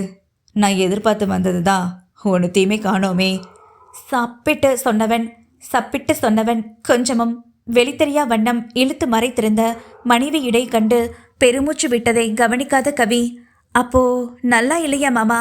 இதுக்குத்தான் சொன்னேன் இந்த புடவையெல்லாம் எனக்கு செட் ஆகாதுன்னு. நீங்க தான் நான் சொன்னதை காதில் வாங்காம அந்த அக்காவை அனுப்பி விட்டுட்டீங்க. சரி, இதை நான் மாத்திட்டு வரேன், நீங்க வெளியே வெயிட் பண்ணுங்க. முகம் சுடங்கிய கவி அழகாக மடிப்பெடுத்து பின் குத்தி இருந்த முந்தானையை கலட்ட போக, ஏய் என்னடி பண்ற என்றபடி ஓடி வந்து அவள் கரத்தை பிடித்து தடுத்த ஆத்வி, நான் எப்ப சொன்னேன் உனக்கு புடவை செட் ஆகாதுன்னு, நல்லா இல்லைன்னு? சிறு முறைப்புடன் ஒற்றை புருவம் ஏற்றி இறக்கவும் புரியாமல் விழித்த கவி, நீங்க தானே நான் கேட்டப்போ எங்க நல்லா இருக்குன்னு சொன்னீங்க? நான் சொன்ன நல்லா இருக்கு வேற, நீ புரிஞ்சுக்கிட்ட நல்லா இருக்கு வேற. இப்போ நான் சொல்கிற நல்லா இருக்குக்கு என் வாயால் விளக்கம் கொடுத்தா தானே நல்லா இருக்கும். ஸோ நான் என் வாயால் விளக்கம் சொல்கிறேன், நீ கண்ணை மூடு. அவளின் இரு தொழிலும் மாலையாக கரம் கோர்த்து ஹஸ்கியாக மொழிய, சரி என்று அப்பாவி மங்கையோ கணவனின் சூட்சமம் தெரியாமல் சட்டென கண்களை மூடிக்கொண்டாள். அத்தியாயம் 59. கண்மூடு என்றதும் மணலை போல பச்சைக்கென கண்மூடி நிற்கும் மனைவியின் முக அழகை பார்வையாலை பருகி போதை ஏற்றியவன் மெல்ல அவள் காலுக்கு கீழ் மண்டியிட்டு அமர்ந்த ஆத்வி சிறிதும் இடைத்தெரியா வண்ணம் இழுத்து சொருகி இருந்த சேலையினை பற்களால் கவ்வி எச்சில் இதழ் உரச இடை சேலையை கீழிறக்கி ஜொலிக்கும் பொன்னிடையில் அழுத்தமாக மீசை முடி குத்த இதழ் பதிக்க உடல் கூசி சிறு நடுக்கம் பெற்று கண் திறந்த பாவைக்கு இப்போது அவன் சொன்னதன் அர்த்தம் தெளிவாக புரிந்தது. கணவனின் செயல்முறை விளக்கத்தில், அச்சோ மாமா என்ன பண்றீங்க? நாணி போய் துள்ளி குதித்தவளின் சேலை விளக்கிய வெற்றிடையினை அழுத்தி பிடித்து அசையாதவாறு நிற்க வைத்த ஆத்வி தன் மொத்த வெறியும் அந்த இடையில் இறக்கி வைக்கும் பொருட்டு அழுத்தமாக கடித்து உண்ண அவனது இரு தோளிலும் அழுத்தமாக கரம் பதித்து கொண்ட கவி என முனகளில் ஸ்வரம் கூட்டி இமைகள் படபடத்தவள். நேரம் ஆச்சு மாமா, போலாமே என்றவளுக்கு சற்றும் அவன் முகத்தை காணும் திராணி இல்லை. ம் இப்போ நல்லா இருக்கு கவி, கண்ணடித்து குறும்பாக சொன்ன ஆத்வி மனைவியை விட்டு எழ மனமின்றி அவள் தட்டை வயிறு தொடங்கி மேலேறி அவள் நெஞ்சுக்குழியில் முகம் தேய்த்து கடைசியாக அவள் சங்கு கழுத்தில் உதடு குவித்து இலைப்பாரிய பின்னே தள்ளி செல்ல ஆடவனின் செயலில் நிலைகுலைந்து போனாள் கவி. வேக மூச்சுக்களை எடுத்து படபடப்பாக திரும்பி நின்றவளின் பின்னால் இருந்து அணைத்த ஆத்வி, கண்டிப்பா பீச் போகணுமாடி தாபக்குரலில் கேட்டிட எச்சிலை விழுங்கிய கவி, போகணும் என தலையசைக்கவும் அவள் ஆசைக்காக நேரம் ஆவதை உணர்ந்து கடினப்பட்டு விலகியவன் தயாராகி வந்ததும் இருவரும் ஜோடியாக கைகோர்த்து காரில் செல்வதை கண்ட ஹரிதா உடனே தீபக்கிற்கு அழைத்திருந்தாள். மாமா, உங்களுக்கு ஏன் இந்த ரேஸ்னா அவ்வளோ பிடிக்குது? அதுவும் அத்தைக்கு வேற தெரியாம போறீங்களே, இதுல எவ்வளோ ஆபத்து இருக்கு? ஏன் மாமா இவ்வளோ ரிஸ்க் எடுக்கிறீங்க என்றவளை காரை இயக்கியபடியே அழுத்தமாக கண்டவன், பிடிக்காததுக்கு 1000 காரணம் சொல்லலாம், ஆனா பிடிச்சவனுக்கு இதுதான் காரணம்னு தெளிவான பதில சொல்ல முடியாது. ஏன் பிடிச்சது, எதுக்கு பிடிச்சதுன்னு கேட்டா எனக்கு சொல்ல தெரியாது. பட் ரேஸ், பைக், கார்னா என் உயிர், என்னோட தனி உலகம் கூட சொல்லலாம். மாம்க்கு நான் ரேஸ் போறது தெரிஞ்சா ரொம்ப வருத்தப்படுவாங்க. ஏன்னா அவங்க சந்திச்ச துயரம் அப்படி. ஒரே நாள்ல மொத்த குடும்பத்தையும் இழந்த வேதனையில என்னை தனியா சைக்கிள் கூட ஓட்ட விட்டதில்ல, அப்படி பயப்படுவாங்க. டேடுக்கும் நான் ரேஸ் போறது பிடிக்காதுதான், ஆனா என்ன பண்றது, எனக்கு பிடிச்சு போச்சு. பயம் இருந்தா ஜெயம் இல்லை. ஸோ யார் தடுத்தாலும் நான் என்னோட வழியில தான் போவேன். ஆத்வி முடிவாக சொல்லிட முகம் சுருங்கியது பெண்ணுக்கு. அன்னைக்கு நீங்க ரேஸ் கிளம்பினதும் ஆதி மாமா என்கிட்ட வந்து ஆத்வி ரேஸ் போனதை வீட்டில் யாருக்கும் சொல்லாத கவி, நீயும் கவலைப்படாதேன்னு சொல்லிட்டு போனாரு மாமா. அப்ப அவர் முகத்துல தெரிஞ்ச வருத்தம் என்னால நல்லாவே உணர முடிஞ்சது. அவங்க உங்களை பெத்தவங்க, எவ்வளோ ஆசையை வளர்த்துருப்பாங்க. அப்படி இருக்க அவங்க பயம் புரிஞ்சுக்கிட்டே நீங்க பண்றது எனக்கு என்னவோ சரியா படல மாமா. சொல்ல போனா எனக்கும் நீங்க ரேஸ் போறது சுத்தமா பிடிக்கல. அன்னைக்கு அந்த ஆள் ஃபோன்ல பேசினதை என்னால இன்னமும் மறக்க முடியல. அவனால உங்களுக்கு ஏதாவது ஆயிடுமோன்னு ரொம்ப பயமா இருக்கு மாமா. உங்களுக்கு ஒண்ணுனா என்னால தாங்கிக்க முடியாது. ப்ளீஸ் ரேஸ் மட்டும் விட்டுருங்களேன். கவி தன் மனதில் இருப்பதை வெளிப்படையாக சொல்லி அவனுக்கு புரிய வைக்க முயல கண் கண்ணாடியை கீழ் இறக்கிவிட்டு அவளை நக்கல் பார்வை பார்த்தவன், கொஞ்சம் உன்கிட்ட இயல்பா சிரிச்சு பேசுறேன்னு ஓவர் அட்வான்டேஜ் எடுத்துக்காத கவி.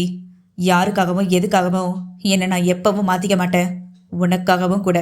எனக்கு என்ன பிடிக்குதோ அதை மட்டும்தான் செய்வேன். இதோட இந்த அட்வைஸ் மலையை நிறுத்திட்டு உன் லிமிட் என்னவோ அதோட இரு. வீணா என் பர்சனல் விஷயத்துல தலையிட்ட அப்புறம் நான் மனுஷனா இருக்க மாட்டேன். ஒட்டுதல் இல்லாத எச்சரிக்கை நிறைந்த கணவனின் கடுமையில் கண்கலங்கிய நிலையில் ஜன்னல் புறம் முகத்தை திருப்பிக் கொண்டவளுக்கு அழுகை வர துடிக்க கடினப்பட்டு அடக்கிக் கொண்டாள். அதுவரை அவனோடு இருந்த மகிழ்ச்சியான தருணங்கள் யாவும் காணல் நீராய் கரைந்து போன நிலையில் மனம் முழுக்க வெறுமையாக வெளியே வேடிக்கை பார்த்து கொண்டிருந்த மனைவியை பார்த்ததும் அவளிடம் பெரிதாக பேச முனையவில்லை. அதிக இடம் கொடுத்து அவளிடம் சகஜமாக நெருங்கி செல்வதால் தான் தன்னிடம் உரிமை கொண்டு தனக்கு பிடித்த விஷயத்தையே செய்யாதே என சொல்லும் அளவிற்கு வந்திருக்கிறாளே என்ற எண்ணத்தில் உள்ளுக்குள் உருவான கோபத்தோடு காரை இயக்கியவனுக்கு ஞாபகம் இல்லை போலும் அவளிடம் அனைத்து உரிமையையும் அவனை எடுத்துக்கொள்ள வேண்டும் என்றதுவெல்லாம். கடற்கரை என்றால் அலைகளில் ஓடியாடி கால் நனைத்து துள்ளி குதித்து மணலில் புரண்டு விளையாட துடிக்கும் அவள் மனமோ இன்று தன் எதிரே வெண்ணிற நுரை பஞ்சுகள் மிதக்க அலைமோதி கொண்டிருந்த கடல் அலையைக் கண்டும் எந்த ஒரு எண்ணமும் தோன்றாமல் கண்கள் சுருக்கி வேடிக்கை பார்த்து நின்றவளைக் கண்டு எரிச்சலானது அவனுக்கு. எத்தனை நேரம்தான் அவளின் பொலிவில்லாத சோக கீதம் பாடும் முகத்தை பார்த்து கொண்டிருப்பது? வாய் ஓயாமல் பேசும் அவள் தேன் குரல் அவன் செவிக்கு சேராமல் மூளை வெடிக்கும் அளவிற்கு சூடேறி போனது. ஏய் கவி, பீச்சுக்கு போகணும்னு வீட்டில் அந்த குதி குதிச்ச, இப்ப கூட்டிட்டு வந்ததும் எதுக்கு முகத்தை தூக்கி வச்சுட்டு உட்காந்துருக்க?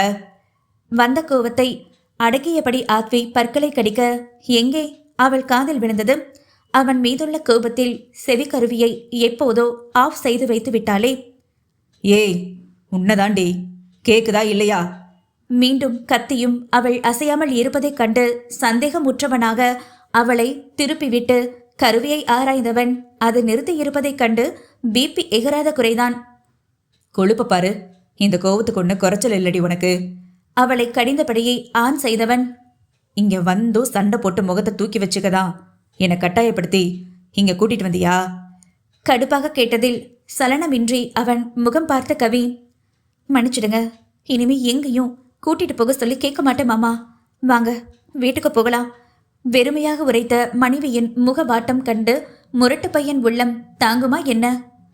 என்ன விளையாடுறியா? நீ கேட்டதுக்கு நான் பதில் சொன்னேன், அதுக்கு ஏன் நீ உன் மூஞ்சை இப்படி வச்சிருக்க? வீணா என்ன டென்ஷன் பண்ணாம எதுக்கு இங்க கூட்டிட்டு வர சொன்னியோ அதை செய். வீட்டில் ஒரு மாதிரியும் வெளியே வந்த ஒரு மாதிரியும் இருந்த செம்ம டென்ஷன் ஆகுது. உன்னால என் நல்ல மூடும் ஸ்பாயில் ஆகுது கவி. அவள் முகத்தில் இருந்த பழைய புன்னகை காணாமல் மூச்சு விடக்கூட சிரமம் வாங்கி இதயம் விட்டு விட்டு துடித்து போனது. அவன் உணர்வுகளை எல்லாம் புரிந்து கொள்ளும் நிலையில் கவி இல்லையே. என்னவோ மனதுக்குள் தவறாகவே நெருடிக்கொண்டு இருக்க அவளால் இயல்பாகவே இருக்க முடியவில்லை. ஹே கவி, போய் அலையில விளையாட போறியா இல்ல கடலை தூக்கி உன்னை வீசவா? அவளுக்கு மட்டும் கேட்கும்படி காரமாக கத்தி புயலென அவன் எழுந்து நிற்கவும், எங்கே உண்மையாகவே தூக்கி வீசி விடுவானோ என்ற அச்சத்தில் பதட்டமாக எழுந்தவளாக கடமைக்கே என கடல் அலையில் சென்று கை கட்டி நின்றிருந்தவளைக் கண்டு ஆயாசமாக இடுப்பில் கை வைத்து நின்றவனுக்கு கடுப்பாக இருந்தது. அவளை கேள்வியும் கேட்டு பதில் கொடுத்த பின் முகத்தை தூக்கி வைத்திருந்தாள். என்ன நியாயம்? மனதில் நொந்தவன் அவள் அருகில் ஓடி அலை நீரை அள்ளி கவி மீது தெளிக்கவும், ஈரம் பட்டதும் இருக்கரம் கொண்டு முகத்திற்கு நேராக தடுப்பாக வைத்த கவி, தண்ணியை தெளிக்காதீங்க, துணியெல்லாம் நனைஞ்சிடும். அவள் சினுங்களாக சொல்லவும், துணி என்னடி நனையிறது? என்ன இவ்வளோ நேரம் கோவப்படுத்தி வேடிக்கை பார்த்தால மவளே, இப்போ உன்னை தண்ணியில முக்கி எடுக்கிறேன் பாரடி என்றவன் தாவி அவளை பிடிக்க போக, ஐயோ சாமி, நான் இந்த ஆட்டத்துக்கு வரல, ஆளை விடுங்க. அவள் அலறியபடியே ஓட பார்க்க விடாமல் அவள் பின்னே விரட்டி பிடித்து கோழியை அமுக்குவதைப் போல அவளை கடல் நீரில் முக்க திணறிப்போய் எழுந்தவளின் உடல் முழுக்க உப்பு நீரில் நனைந்து குளிரில் நடுங்கியவள், மாமா என்ன பண்றீங்க? முகத்தில் உள்ள நீரை வழிந்தபடியே முறைக்க, என்னடி முறைக்கிற என மீண்டும் அவளை நீரில் முக்கவும் நிலை தடுமாறி மல்லாக்க விழுந்தவளின் கோலம் கண்டு திகைத்து போனான் ஆத்வி. கிட்டத்தட்ட நன்றாக இருட்டு கட்டி விட்டதில் ஆங்காங்கே மட்டும் காதல் ஜோடிகள் தனித்தனியாக அமர்ந்து அவரவர் காதல் லீலை வேலைகளில் மூழ்கி இருக்கவே சுற்றி நடப்பவை எல்லாம் யாரும் கவனிக்கும் நிலையில் இல்லை. நிலவு மகளின் வெளிச்சம் மட்டுமே கடலெங்கும் பரவி அலைகள் மின்னி மின்னி பிரகாசித்துக் கொண்டிருந்த அந்த ஏகாந்த இரவின் அழகில் வேகமாக நுரைகளை அடித்துக்கொண்டு வந்த அலைகள் அவள் பொன் தேகம் மோதியதில் மாறாப்பு சேலையோ மொத்தமாக விலகி பென்சிலையின் வளைவு நெளிவுகளை அப்பட்டமாக எடுத்து காட்டியதை கண் சிமிட்டாது அவன் ரசித்திருக்க, அதை உணராத பாவையோ, என்னை தண்ணியில தள்ளிவிட்டு நினைச்சிட்டீங்கள, நீங்களும் நினைங்க. விளையாட்டாக தன் காலால் அவன் காலை இடறிவிட திருட்டுக்கல்லனோ சரியாக பஞ்சுமெத்தையில் வந்து விழவும் அதிர்ந்து போனாள் கவி. மாமா, யாராவது பார்க்க போறாங்க. பயந்து அவனை விளக்க முயன்றவளின் இரு கரத்தையும் பிடித்து அவள் அழகு முகம் கண்டவன், என்னை தவிர வேற எவனோ இந்த அழகு சிலையை பார்க்க முடியாது பேபி, சோ பி கூல். கிரங்கள் மொழி பேசி அவளை அணைத்துக் கொள்ள வெட்கத்தில் முகம் சிவந்து போனவளும் கணவனை கட்டி கொண்டாள். மனைவியோடு சேர்ந்து கடல் நீரில் கட்டி உருண்டு இருவரும் சேர்ந்து ஒன்றாக மகிழ்ந்து ஊடல் மறந்து பென்சிலையை கையில் அள்ளி கொண்டவன் நீர் சொட்ட சொட்ட கார்கிருக்கும் இடத்திற்கு நடந்து வர இருவரின் தேகமும் குளிரில் நடுங்கிக் கொண்டிருந்தது. மாமா, குளிர் தாங்கல, ட்ரெஸ் ஃபுல்லா ஈரமாயிருக்கு. வீட்டுக்கு போற வரைக்கும் எப்படி இதோட இருக்கிறது? பற்கள் டைப்படிக்க அவன் கழுத்தை இறுக்கி கட்டி கொண்டவளின் தோற்றம் காண காண ஊசி போல் துளைக்கும் குளிரை தாண்டியும் ஆடவனின் உடலில் மோகத்தீயை விதைத்துக் கொண்டிருந்தது. பேபி, வீட்டுக்கு நாளைக்கு போலாமா? ஒரு மார்க்கமாக கேட்டவன் மூளையோ எப்போதோ வேறு திட்டம் போட்டு விட்டது. நாளைக்கு வர இங்கேவா இருக்கிறது? விளையாடாதீங்க மாமா, ரொம்ப குளிருது, ஏதாவது பண்ணுங்க. அவன் கழுத்தில் முகம் தேய்த்து இன்னும் அவனை அவள் சூடேற்ற, ரொம்ப படுத்துறியடி, என்னால் கூட தான் கண்ட்ரோல் பண்ண முடியல.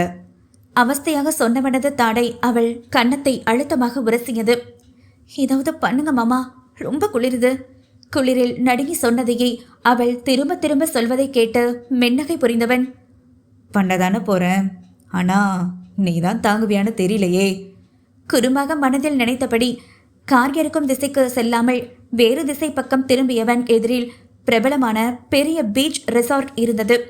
குளிரில் அவள் கண்மூடி கணவன் கழுத்து சொட்டில் புதைந்து கிடக்க அவள் நெருக்கத்தை ரசித்தபடி தனிமையில் இதமாக நடந்து வந்தவனை சுற்றியும் வட்டம் போட்டனர் ரவுடி கும்பல். கண்கள் சுருக்கி சுற்றிலும் நின்ற ரவுடிகளையும் அவர்கள் கையில் இருந்த கத்தி கட்டைகளை பார்த்தபடி நிதானமாக நின்ற ஆத்வி, நாங்கடா அந்த வேஸ்ட் ஃபெலோ தீபக்கு உங்களை எல்லாம் கூலிக்கு அனுப்பிவிட்டானா என்னை கொல்ல சொல்லி? நக்கலாக கேட்டதில் யாரிடம் கேட்கிறான் என்ற யோசனையோடு தலை தூக்கி பார்த்த கவி சுற்றிலும் இருந்த ரவுடிகளைக் கண்டு நடுங்கி போனாள். அங்கிருந்த ரவுடிகள் தங்களை தானே ஒருவருக்கொருவர் பார்த்து கண்ணசைப்போடு ஒவ்வொரு ஆளாக ஆத்வியை தாக்க வர கையில் இருந்த பூங்கொத்துடன் அழுங்காமல் குலுங்காமல் தாக்க வந்த ரவுடிகளிடமிருந்து லாவகமாக குனிந்து தப்பித்து ஒரு ஷெட்டின் அருகே கவியை இறக்கிவிட்ட ஆத்வி, பயப்படாம இங்கேயே நில்லு கவி என்றவன் அவள் நெற்றியில் அவசர முத்தம் ஒன்றை பதித்துவிட்டு சென்றவன் ஒவ்வொரு ரவுடிகளை பந்தாடி கொண்டிருக்க கையை பிசைந்தபடி நடக்கும் சண்டையை கண்ணீரோடு கண்டவளுக்கு உடல் எல்லாம் நடுங்கி போனது. கட்டை கத்தி கடப்பாரை என்று ஒவ்வொரு கொடூர ஆயுதங்களால் ஆத்வியை ஒவ்வொரு ரவுடியும் மோசமாக தாக்க வர அனைத்தையும் சமாளித்து எதிர்கொண்டவன் ஒவ்வொரு ரவுடிகளையும் அடித்து துவம்சம் செய்யும் நோக்கில் இருந்தவன் தனக்கு பின்னால் கட்டையோடு வந்தவனை கவனிக்காமல் போக அதை கவனித்துவிட்ட கவி, மாமா என்ற அலறலுடன் கண்ணீரோடு ஓடி வருவதை பார்த்து அந்த ரவுடியை மடக்கி பிடித்து தூக்கி வீசியவன் தலையில் மற்றொருவன் பலமாக கட்டையால் அடிக்கவும் கண்கள் சொருகி நிலை தடுமாறி கீழே விழுந்தவனைக் கண்டு உயிர் துடித்து போனாள். ஐயோ மாமா! நெஞ்சதர அலறி ஓடி வந்தவளை இன்னொரு ரவுடி வாய்ப்புத்தி வளைத்து பிடித்தவன் திமிரி துள்ளியவளின் ஏறி இறங்கும் கழுத்தில் கூரிய கத்தியை வைத்த ரவுடி ஆத்வியை தெனாவெட்டாக கண்டு, எங்க பாசு உன்னை கொல்ல சொல்லி தான் எங்களை அனுப்பி வச்சாரு. ஆனா இவன் உனக்காக துடிக்கிறத பார்த்தா உங்க 2 பேத்துக்கும் பயங்கரமான லவ்ஸ் இருக்கும் போலயே. அதனால என்ன பண்றேன், உன் முன்னாடியே முதல்ல இந்த கிளிக்கழுத்தை அறுத்த தூர வீசிட்டு அடுத்து ஒன்ன போடுறேன் காட்டமாக கூறி அழுத்தமாக கவி கழுத்தில் கத்தியை பதிக்க போக மனைவியின் பயந்த முகமும் அவள் கழுத்தில் இருந்த கத்தியையும் கண்டு உள்ளுக்குள் பதைத்து போனாலும் சடுதியில் சுதாரித்து குப்புற விழுந்து கிடந்தவன் முதுகை எம்பி வளைத்து பல்ட்டி அடித்து எழுந்து ஒரே ஜம்பில் ஒற்றை காலை நீட்டி மடக்கி எகிரி குதித்து கவி கழுத்தில் கத்தியால் அறுக்க போன ரவுடியை எட்டி விட்டவனாக கத்தி பிடித்த கரத்தை அவன் துடிக்க துடைக்க உடைத்தவன் மற்ற ரவுடிகளையும் புயலாக சுழட்டி அடித்து சூறையாடி குத்துயிரும் கொலையுயிருமாக அவர்களை ஆக்கியவன் அவன் பிஏவுக்கு அழைத்து வரவழைத்து எதற்கும் உதவாத உயிர் மட்டுமே உடலில் தங்கி இருந்த ரவுடிகளை தீபக் இடத்திற்கே பார்சல் செய்ய சொல்லிவிட்டு கவியிடம் வந்தான். அப்போதும் பயம் தெளியாமல் உடல் உதறி அழுது கொண்டிருந்தவள் மீது தன் சட்டையை கழட்டி போர்த்தி விட்டவன் மீண்டும் அவளை கையில் ஏந்தி கொண்டு ரெசார்ட்டுக்குள் சென்றான்.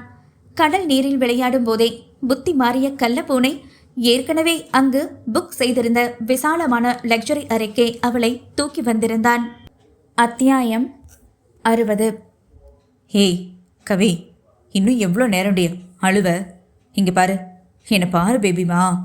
தன்னை அட்டை போல் ஒட்டிக்கொண்டு தேம்பி அழும் மனைவியை சமாதானம் செய்ய அவனும் அறைக்கு வந்ததில் இருந்து போராடி கொண்டுதான் இருக்கிறான். ஆனால் எங்கே முடிந்தது? அறைக்கு தூக்கி வந்து நிறுத்தியதுதான் தாமதம். அவன் மார்பில் புதைந்து அழத் தொடங்கியவள்தான். ஆத்வி என்ன சமாதானம் செய்தும் அழுகை ஓயாமல் அழுது கொண்டே இருக்கிறாள். கொஞ்சம் கொஞ்சமாக பொறுமை இழந்து கொண்டே வந்தது ஆத்விக்கு. அழுத்தமாக அவள் தோள் பற்றி தன்னை விட்டு பிரித்து எடுத்தவன் அழுது கன்றிய அவள் பால்முகத்தை கண்டு எங்கனம் கோபம் கொள்வது? தோளில் இருந்த கரங்கள் உயர்ந்து அவள் கன்னங்கள் தாங்கி விழிநீர் கொட்டும் மந்திர கண்களில் தன் கண்களை கலக்க விட்டவனாக, இப்போ என்ன ஆச்சுன்னு இப்படி அழுது ஒப்பாரி வச்சுட்டு இருக்க? அதான் அவனுங்க எல்லாம் அடிச்சு போட்டாச்சே கவிமா, அப்புறம் ஏன் அழுதுட்டு இருக்க என்றான் சற்று மென்மையாக. அவன் மென்மை உணரும் நிலையில் கவி எங்கே இருந்தாள்? நான் தான் சொன்னனே மாமா, அவனால உங்களுக்கு ஆபத்து வரும்னு. நீங்க தான் என் பேச்ச கேட்கல. என்ன என் லிமிட்டுக்குள்ள இருக்க சொன்னீங்கல்ல, போங்க, நான் அப்படியே இருக்க. நீங்க உங்களுக்கு பிடிச்சதை மட்டும் செய்யுங்க. உங்களுக்கு தான் யாரை பத்திக்கும் கவலை இல்லையே. முக்கியமா என்னை பத்தி. என்ன வெறும் பழி வாங்க தானே கல்யாணம் பண்ணிக்கிட்டீங்க. உங்களால் முடிஞ்ச அளவுக்கு என்னை பழி வாங்கிட்டு நீங்களே உங்கள் கையால் என்னை கொன்று போட்டுடுங்க. சலிப்பு தட்டி நீங்கள் என்னை தூக்கி போட்டுட்டு போகிறத என்னால் தாங்கிக்க முடியாது மாமா. முகத்தை மூடி மண்டியிட்டு அவள் கதறி அழும் அழுகையைக் கண்டு உள்ளம் வெகுவை காயம் கொண்டாலும் இப்போதும் தன்னை அவள் புரிந்து கொள்ளவே இல்லையே என்று நினைக்கும் போதுதான் அவளுக்காக துடிக்கும் மனம் கூட எரிமலை குழம்பாக கொதித்து போகிறது. சலிப்பு தட்டி தூக்கி போடும் குப்பையா இவள்? விலைமதிப்பில்லாத பொக்கிஷத்தை எப்படி தூக்கி வீசுவேன்? ஒருமுறை காணாமல் போனது போதாதா? திரும்பவும் தொலைத்துவிட்டு என்ன செய்வது? மனதில் குமைந்த ஆத்வி அவளின் ஈரம் சொட்டும் பிடரியை கொத்தாக பற்றி அவளை தூக்கி நிறுத்தியவன், இங்க பாருடி, புள்ள பூச்சிக்கு பயந்து வீட்டை கொளுத்தின கதையா? என்னால என் உயிருக்கு பயந்துகிட்டு எல்லாம் எனக்கு பிடிச்சதை விட்டு கொடுக்க முடியாது. எனக்கு யார் மேலேயும் கவலை இல்லைன்னு சொன்னல, தட்ஸ் ஓகே. பட் ஊ மேல கவலை இருக்கா இல்லையான்னு சாகுற வரைக்கும் என் கூட வாழ்ந்து பார்த்து தெரிஞ்சுக்கொடி. அப்புறம் கொல்ல சொல்லு, நல்ல சித்திரவதை செஞ்சு கொல்ற. சீற்றமாக பொங்கியவன் தன் கோபத்தை குறைக்க அவளின் செந்தாமரை இதழ் குளத்தையே முழுதாக விழுங்கியிருந்தான் ஆத்வி.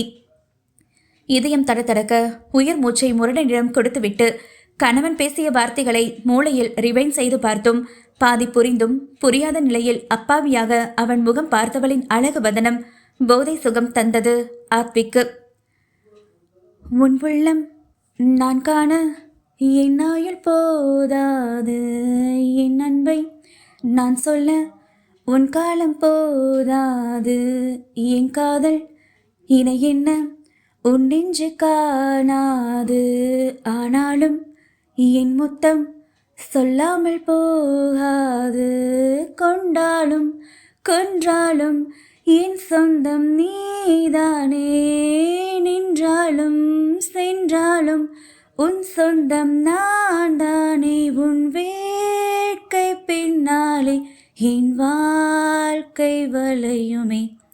பாவையின் உதட்டு ரேகையை நிறுத்தி நிதானமாக அவன் முரட்டு அதரத்தால் வெகு சிறுதையாக எண்ணி கொண்டிருக்க கண்களை சுழட்டி பேந்த பேந்த விழித்து அந்த அறையை கண்டவளுக்கு அப்போதுதான் அது தங்களின் வீடல்ல என்ற உணர்வு தோன்றி அந்த அறையில் செய்து வைத்திருந்த டெக்கரேஷன் அனைத்தையும் கண்டு கண்களை விரித்தாள் கவி. அறை முழுவதும் சிவப்பு கர்டன்ஸ் தலைகீழாக வி வடிவில் நடுவே வெல்க்ரோவால் முடிச்சிட்டு அழகாக தொங்கவிட்டு செட்டிலான மங்கிய மஞ்சள் வெளிச்சமும் அதில் ஆங்காங்கே சிறு சிறு வெள்ளை வெளிச்சம் மின்னுவது நட்சத்திரங்கள் போல் காட்சியளிக்க அழகிய வெண்ணிற படுக்கையில் சிவப்பு ரோஜா பூக்களால் ஹார்ட்டின் அலங்காரம் செய்யப்பட்டு இருந்தது. அந்த ஹார்ட்டின் சுற்றிலும் அவளுக்கு பிடித்த டைரி மில்க் சில்க் ஊதா நிறத்தில் பளபளத்து கொண்டிருக்க சாளரம் வழியே பாய்ந்து ஓடி வரும் கடல் அலைகளின் காட்சி மீண்டும் பின்னே சென்று நீரோடு நீராக கலந்து நிலவொளியில் மின்னும் அழகு என அனைத்தையும் கண்டு வார்த்தைகளின்றி பிரமித்து போனாள். பெண்ணவளின் ரோஜா இதழ் கடித்து சிதைத்து செஞ்சாறு வடிந்த போதும் அதையும் விடாது உறிஞ்சு இழுத்தவன் பதுங்க வழி அறியாமல் அங்கும் இங்கும் அலைமோதிய அவள் நாவை மின்று திணறி போனவள் மொத்தமாக வாய்ப்பிழந்து கணவனுக்கு வாகாக வழி கொடுக்க அவள் நாவினை பாம்பு போல் பின்னி இன்பமாக பன்னீர் எச்சிலை அமுதம் பருகத் தொடங்கினான் ஆத்வி. கணவனின் வேகத்தில் மேல்மூச்சு கீழ்மூச்சு வாங்கிய இமைகள் படபடக்க தன்னும் கரம் உயர்த்தி அவன் தலை கோத அவன் பிடரி தொட்டவளின் விரல்கள் பிசுபிசுப்பாகவும் இன்பம் மறைந்து அதிர்ச்சியான கவி தன் நாவை இன்பமாக ருசித்தவனின் தவம் கலைக்கவே சட்டென அவன் நெஞ்சில் கை வைத்து தள்ளி விட்டதில் இருவருமே பலமான மூச்சை வாங்கியபடி ஒருவரை ஒருவர் பார்த்த பார்வைகளில்தான் எத்தனை வித்தியாசம். அவன் பார்வையோ எதற்காக தள்ளி நிறுத்தினாய் என்றிருக்க, அவள் பார்வையோ தன்னவனுக்கு என்னானது என்ற கலவரத்துடன் அவன் மேலையை ஆராய்ந்தது. என்னாச்சு கவி? அவன் புரியாமல் விழிக்க பிசுபிசத்த கரத்தை உயர்த்தி பார்த்து அதிர்ந்த கவி, மாமா ரத்தம் ரத்தம் வருது, கிட்ட வாங்க நடுக்கமாக கூறியபடி தானே அவனை நெருங்கி அவன் பின்னந்தலையை இழுத்து பார்த்து மீண்டும் அழத் தொடங்கியதும் தான் அந்த ரவுடி கட்டையால் அடித்ததில் ரத்தம் கசிவதை உணர்ந்தவனுக்கு இத்தனை நேரமும் மனைவி மீது இருந்த தாபத்தில் உரைக்காது இருந்த வலி இப்போதுதான் உரைத்தது போலும். அவளிடம் வலியை காட்டாமல் மறைத்து கொண்ட ஆத்வி, கவி இப்ப எதுக்கு திரும்பவும் அழற? லேசான காயந்தான், ஒன்னும் இல்லடி, பயப்படாத, என் கிட்ட வா. சமாளிப்பாக சொன்னாலும் மீண்டும் முதலில் இருந்து இவளிடம் சமாதானப்படுத்த போராட்டம் நடத்த வேண்டுமா என்ற எண்ணத்தில் தன்னை நினைத்தே கழிவிறக்கம் கொண்டது ஆடவன் உள்ளம். போடா, உனக்கு ரொமான்ஸுக்கும் கொஞ்சமும் ராசியே இல்லை. எப்ப பாரு ஏதாவது ஒரு தனங்கள். இத்தனை நாளும் இவ பண்ணா, இப்போ அந்த ரவுடி அடிச்சதால ரத்தம் வந்து காரியத்தை கெடுக்க பார்க்குது. வெகுவாகவே நொந்து போனான் ஆத்விக். மாமா ரத்தம் வருது. தலையில நல்லா அடிபட்டு இருக்கும் போல. வாங்க ஹாஸ்பிட்டல் போய் ஸ்கேன் எடுத்து பார்த்துட்டு மருந்து வச்சுட்டு வரலாம் என்றாலே பார்க்கலாம்.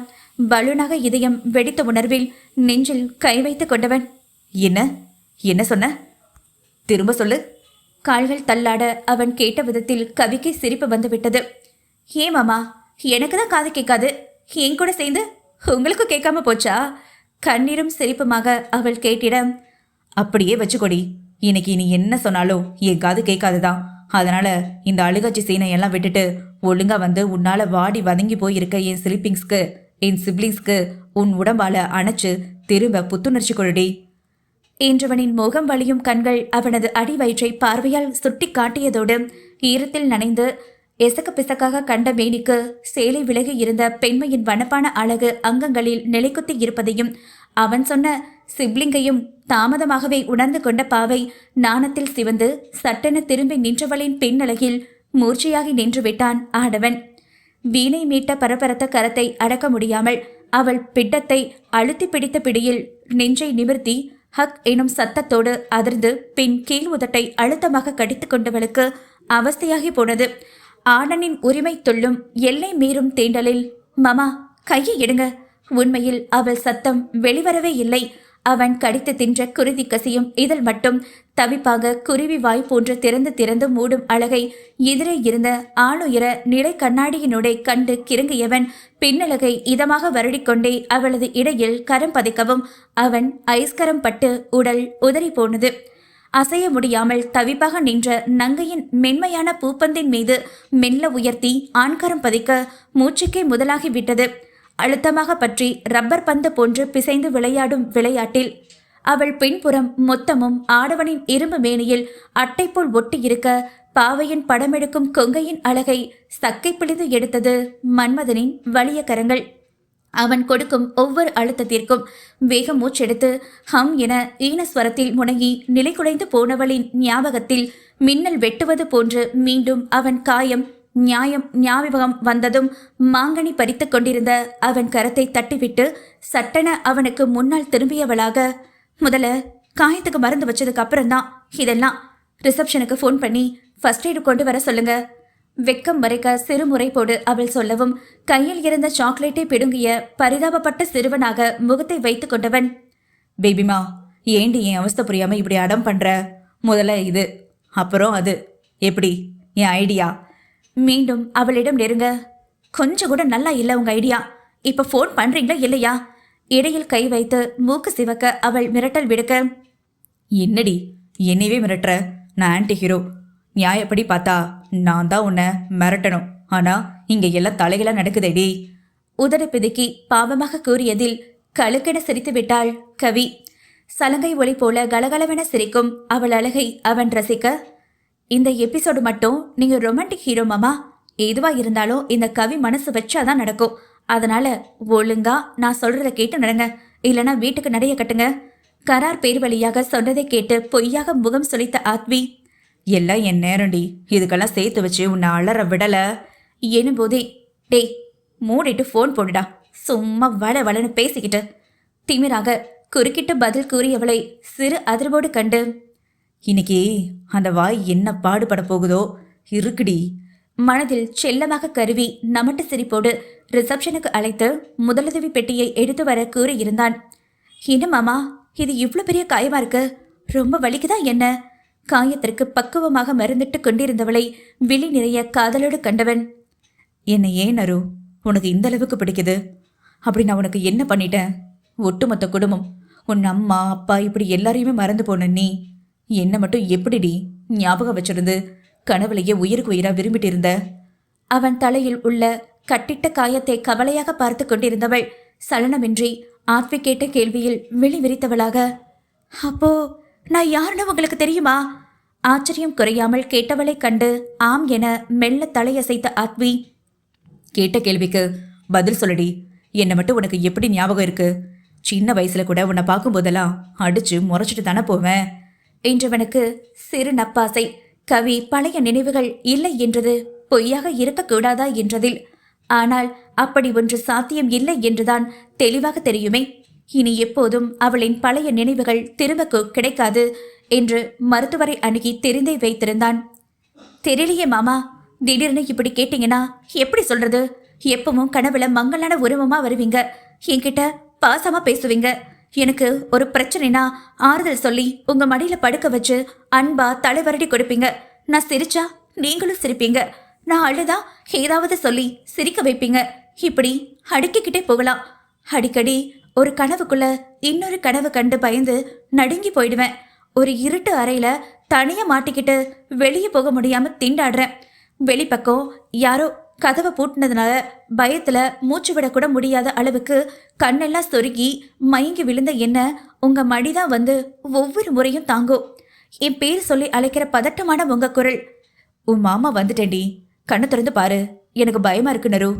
அவள் கனவில் கவி. கண்ணை தொற, உனக்காக எப்பவும் நான் இருப்பேன். எந்த ஒரு சூழ்நிலையிலும் உன் கூடவே இருப்பேன் நரு. ப்ளீஸ் எனக்காக கண்ணை திறந்து பார்த்து மாமான்னு சொல்லு நரு. திரும்ப திரும்ப இவ்வார்த்தைகளை சொல்லிக்கொண்டே விட்ட அவன் கண்ணீர் துளிகள் மூடியிருந்த அவள் இமைகளில் பட்டு தெரித்து மெதுமெதுவாக கண் திறந்தவளை இறுக்கி அணைத்து கொண்டான் சிறுவயது ஆத்வி. இது என்ன கனவுனே தெரியல, ஆனா எனக்காக நீங்க எப்பவும் இருப்பேன்னு ஒவ்வொரு முறையும் சொல்லும்போது என்ன ஒரு அனாதையா ஃபீல் பண்ணதே வச்சதில்ல மாமா. இந்த கனவு நான் அடிபட்டு ஹாஸ்பிட்டல்ல கண்ணு வெடிச்ச நாள்ல இருந்து வருது. ஏன் வருதுன்னு எனக்கும் தெரியல. ஆனா ஒவ்வொரு முறையும் இந்த கனவு வந்து நீங்க ஆறுதலா என்னை கட்டிக்கும் போதும் எனக்கு அவ்வளோ சந்தோஷமா இருக்கும். அதுல இருந்து தினம் உங்களை நினைச்சு கனவுல என்னோட ஒவ்வொரு சின்ன விஷயத்தையும் பகிர்ந்துப்பேன். எப்பவாவது நீங்க என் கனவுல வராம போயிட்டா அந்த நாளே இருளடைஞ்ச நாள் மாதிரி ஆகிடும் என அவள் சொல்லி முடித்திருக்க ஆத்விக்கோ ஆச்சரியம் தாழ முடியவில்லை. காரணம், அவள் கனவாக சொன்னது அத்தனையும் நிஜமாக நடந்த நிகழ்வு. அன்று கவியான நருவின் 8 வயது தொடக்க பிறந்தநாள் விழா. குடும்பத்தார் அனைவரும் மட்டுமே கூடி பெரிய கேக் வெட்டி மகிழ்ந்து கொண்டாடிய அவர்களின் கடைசி தருணங்களான விழாவும் அதுவே. சிறுவர் பட்டாளம் எல்லாம் ஒன்று கூடி ஆட்டம் பாட்டம் கொண்டாட்டம் என்று ஜாலியாக சுற்றித் திரிய இவன் மட்டும் ஒரு மூலையில் அமர்ந்து அவர்கள் ஓடி செல்லும் இடமெல்லாம் கண்டு முறைத்து கொண்டிருந்தான். எப்போதும் நருவை சுற்றி அவள் கேங் இருப்பது ஆத்விக்கு என்னவோ பார்க்க அத்தனை கடுப்பாக இருக்கும். அவளை பிடிக்காதுதான். ஆனால் என்ன தோன்றியதோ, அவள் பிறந்தநாள் என்று அவளுக்காக அவன் வாங்கிய டைரி மில்க் சாக்லேட்டை பாக்கெட்டில் பத்திரப்படுத்தி வைத்திருந்தவனுக்கு அவளிடம் அதை கொடுக்கவும் விருப்பம் இல்லை, கொடுக்காமல் இருக்கவும் மனம் விடவில்லை. ரெண்டும் காட்டானாக பேண்ட் பாக்கெட்டில் கை வைத்தபடியே ஆத்வி சுற்றி திரிய ஐஸ் பாய் கண்ணாமூச்சி விளையாட தொடங்கியது.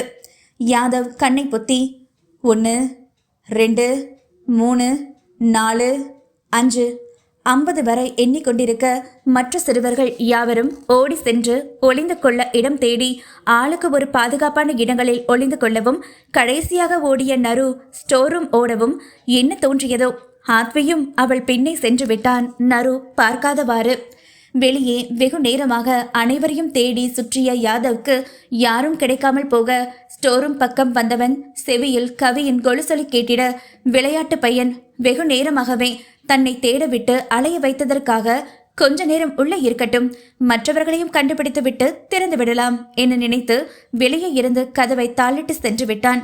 பின் விளையாடும் எண்ணத்தில் நருவை பூட்டிவிட்டு சென்றதை மறந்தும் விட்டான். அதன் விளைவுதான் அவள் இருள் பயத்தில் மயங்கி விழுந்தது. ஆத்வி அவள் மயங்கியதை கண்டு பயந்து போய் புலம்பியது எல்லாம். அதன் பிறகு நரு கண் விழித்ததும் அவளுக்காக வாங்கி வந்த சாக்லேட்டை அவளிடம் நீட்ட கவி அதை கரைய வைத்து வாயெல்லாம் குழப்பிக்கொண்டு உண்டது இப்போது நினைத்து பார்த்தாலும் இனிப்பாக இருந்தது. இதை கவியிடம் அவன் சொல்லி முடிக்க அவள் வெளியிலும் அத்தனை ஆச்சரியம். அந்த மயக்கத்திலும் அவன் பேசிய உணர்வுகள் குவிந்த வார்த்தைகள் யாவும் அவள் மூளை அழுத்தமாக உள்வாங்கிக் கொண்டதினால் சுயநினைவை இழந்த போதிலும் கனவின் வழியாக இருவரின் காதலும் கற்பனை உலகில் ஆழமாக வளர்த்து வந்து கொண்டிருந்தது. ரொம்ப ஆச்சரியமா இருக்கு மாமா, நீங்க சொல்றதை கேட்கும்போது இத்தனை நாளும் இது வெறும் கனவுன்னு நான் நினைச்சிட்டு இருந்திருந்தேன். ஆனா உண்மையாவே நடந்திருக்கும்னு நான் நினைச்சு கூட பார்த்ததில்ல என வியப்பாக சொன்ன கவி. ஆமா, என்ன சொன்னீங்க? அப்பவும் என்ன அடிச்சு முறைச்சிட்டு இருந்தீங்களா? ஏன், எதுக்கு அப்படி பண்ணீங்க? இப்பவே நீங்க அடிக்கிறது அப்படி வலிக்குது. அப்போ நான் ரொம்ப சின்ன புள்ள வேற, எப்படி வலிச்சிருக்கோம் சொல்லுங்க. ஏன் அப்படி பண்ணீங்க? பாவம் இல்லையா நானு? முறைப்பாக கேட்டு அவன் சட்டை காலரை இறுக பற்றியபடி தன்னையும் அறியாமல் அவன் மடியில் அமர்ந்து ஆடவனை சூடேற்றிக் கொண்டிருந்தாள். என்னடி சும்மா சும்மா மிரட்டிட்டே இருக்க? ஆமா, நின்று படிக்கும்போது நல்லா சதைப்பத்தா இருந்துச்சு. உக்காந்தா ஏண்டி மீன் முள்ளா குத்துது? உள்ள என்ன வச்சிருக்க? திணறிக்கொண்டு வெளியே தெரியும் முன்னழகில் கிறங்கி அவளது பெண்ணிடையில் இருந்து சறுக்கிக் கொண்டு பாவாடையை தாண்டி கீழிறங்கிய கரமோ பெண்ணழகின் பிளவில் ருசி பார்க்க ஆடவனின் ஒவ்வொரு தீண்டலுக்கும் அதிர்வு பெற்றுக் கொண்டே இருந்தது பெண்ணுடல். மாமா, இப்படி பண்ண எப்படி பேசுறது? சினுகிய அவள் அழகில் மேலும் கிறங்கி, உன்னை பேசவாட இங்க கூட்டிட்டு வந்த, வேலை செய்யணும் நருமா என்றபடி செல்லமாக கரம் ருசிக்கும் இடத்தில் அடி வைக்க ஹக் என மீண்டும் துள்ளிய கவி அவன் மேலிருந்து எழுந்து வெட்கத்தில் திரும்பிக் கொண்டாள். பாவையின் சிற்பமாக வடித்த பின்னலகை பார்வையால் ருசித்துக் கொண்டே மெத்தையில் ஹார்ட் வடிவில் அடுக்கப்பட்டிருந்த டைரி மில்க் சில்க் சாக்லேட் ஒன்றை எடுத்து பற்களால் கடித்து பிரித்து சாக்லேட்டை மட்டும் தனியே எடுத்தவன் மெதுவாக நடந்து சென்று ஒற்றை கரம் அவள் தோளில் பதிக்கவும் அவன் புறம் திரும்ப போனவளை திரும்ப விடாமல் நிறுத்திய ஆத்வி எடுத்து வந்த சாக்லேட்டை அவள் வாயருகை கொண்டு செல்லவும், ஹை சாக்லேட்டு என உற்சாகமாக அதை கடிக்க அவள் வாய் திறந்து எக்க பச்சிளம் பிள்ளையின் வாயில் விரல் வைத்து ஏமாற்று வேலை காட்டுவது போன்று அவள் வாயில் வைக்காமல் விளையாட்டு காட்டி கடைசியாக அவள் உதட்டோரம் சாக்லேட்டை தடவ, என்ன மாமா பண்றீங்க? சினுங்களாக அதை துடைக்க சென்ற கரத்தை துடைக்க விடாத தடுத்த ஆத்வி, இதுதான் சாக்லேட் ரொமான்ஸ் பேபி என்று கண்ணடிக்கவும் வெக்கத்தில் சொக்கியவளின் வெளி பார்த்து உருகிய தித்திப்பு கரைசலை அவள் நெற்றி நுனி மூக்கு கன்னம் தாடை என தடவி அதை அவன் நாவால் சுவைத்து ருசிக்க தேகம் செழித்த நங்கையோ கழுத்தை வளைத்து சினுங்கவும் பளிச்சென்று பிரகாசமளிக்கும் கழுத்தெலும்பு துருத்து நின்ற இடைவெளியில் இனிப்பு கரைசலை வலியவிட பல பிரிவினை வகுத்து அவள் வெண்கலத்தெங்கும் தாறுமாறாக பயணித்த சாக்லேட்டை அவன் இதில் குவித்து உறிஞ்சி எடுக்க கண்கள் மூடி தானும் கிறங்கிய கவி, மாமா போதும் விடுங்க. திணறியவளின் கரங்கள் ஏனோ கணவனின் தலையை தன் மார்போடு இறுக்கி அணைத்து கொண்டது. அதிலேயே அவள் விருப்பம் முழுதாக தெரிய உள்ளுக்குள் துள்ளி மகிழ்ந்தவன், போதுமா? ஆனா நான் இன்னும் முழுசா டேஸ்ட் பண்ணலையேடி. அவளை துள்ளவிட்டு காணும் அவளில் மேலும் முன்னேறி வெற்றிடையில் தடவி அங்கேயும் ருசித்து நாபிக்குழியில் வலிந்து சேலையோட பாவாடை நனைக்கும் சாக்லேட்டையும் விடாமல் ருசிக்க அடுத்தடுத்து ஆடவன் செய்ய போகும் லீலைகளை நினைத்து நானும் கொண்ட மயில் அவனிடமிருந்து ஓட போடவளின் சேலை அவள் தேகம் விட்டு மொத்தமாக பறிக்கப்பட்டதில் விக்கித்து நின்றவளோ கணவனின் கிறங்கும் விழி கண்டு சிவந்து போனாள். தேவதையை சுற்றி வந்த பித்தனோ பொன்மேனியில் மறைத்திருந்த மற்ற உடையையும் களைய செழுமை கொடுங்கும் தேகம் மறைக்க அவன் மார்பில் ஒட்டி கொண்டவள், மாமா லைட்டை ஆஃப் பண்ணுங்க. மெல்லிய குரலில் சினுங்கியவளின் வெண்ணிலவாக மின்னும் வெள்ளி தேகத்தை பார்வையாலே கூச வைத்தான் கல்வன். ஏய் லூசு, அது லைட் லாம்பிடி, அதை விட நீ தான் பிரைட்டா எரிஞ்சு என்னையும் பத்த வைக்கிற என்றவனது கரம் தடுப்பணையின்றி இன்பமாக அவள் உடலில் பயணித்து பூக்கள் நிறைந்த மெத்தையில் தத்தையை கிடத்தி இனிப்பு கரைசலை அவள் மேனியில் கொட்டி தித்திப்பு அமுதம் பருக துடித்து விட்டாள் பாவை. கவி, இந்த இடம் எனக்கு ரொம்ப ஸ்பெஷல் டி. ஆத்வி மோகத்தில் பிதற்ற, சி போங்க மாமா என வெக்கத்தில் முகம் திருப்ப முயன்றவளை திருப்ப விடாமல் தன் முகம் பார்க்க செய்தவன், ஏன் ஸ்பெஷல்னு கேட்க மாட்டியாடி என்றதில்தான் மோகம் அளவு கடந்து மிதந்தது. ஏன்? அவள் அவஸ்தையாக மீன்மேனி வளைத்த நிலையம். ஏன்னா உனக்கு முன்னாடியே என் கைக்குள்ள அடங்கி போனது இதுதானே. வா எவ்வளோ சாஃப்ட்டு என்றவன் கரங்கள் பாவையின் அங்கங்களில் வேடு கட்டி விளையாடி சாக்லேட் அமுதம் பருகி ஒரு வழி செய்துவிட்டான் அவளை. கணவனுக்கு இசைந்து கொடுத்து தன்னை தாராளமாக அள்ளி வழங்கிய கவி ஆடவனின் சட்டையை கலட்டி எரிந்து அவனை தன் மேனியில் போட்டு கொண்டவளாக தன் பங்குக்கு முத்த மலையை வாரி இறைத்து அவனை சாந்தப்படுத்த எடுத்த முயற்சியெல்லாம் அவனை விட வேகமாக வேறு கொண்டு வளர்ந்து நின்ற செங்கோலனிடம் தோற்று போனது. மனைவியின் உடல்நிலை உணர்ந்து எந்த விதத்திலும் அவளுக்கு அசௌகரியம் ஏற்பட்டு விடக்கூடாதென்றே ஒவ்வொரு தீண்டலையும் மென்மையில் நிறுத்தி தன்னவளின் பெண்மைக்குள் அவன் ஆண்மையை மெல்ல செலுத்தி தெவிட்டாத இன்பம் கொடுத்து அவளிடம் இருந்து தனக்கும் வேண்டியதை கேட்டு வாங்கி பெற்றுக்கொண்டான் காரியக்காரன்.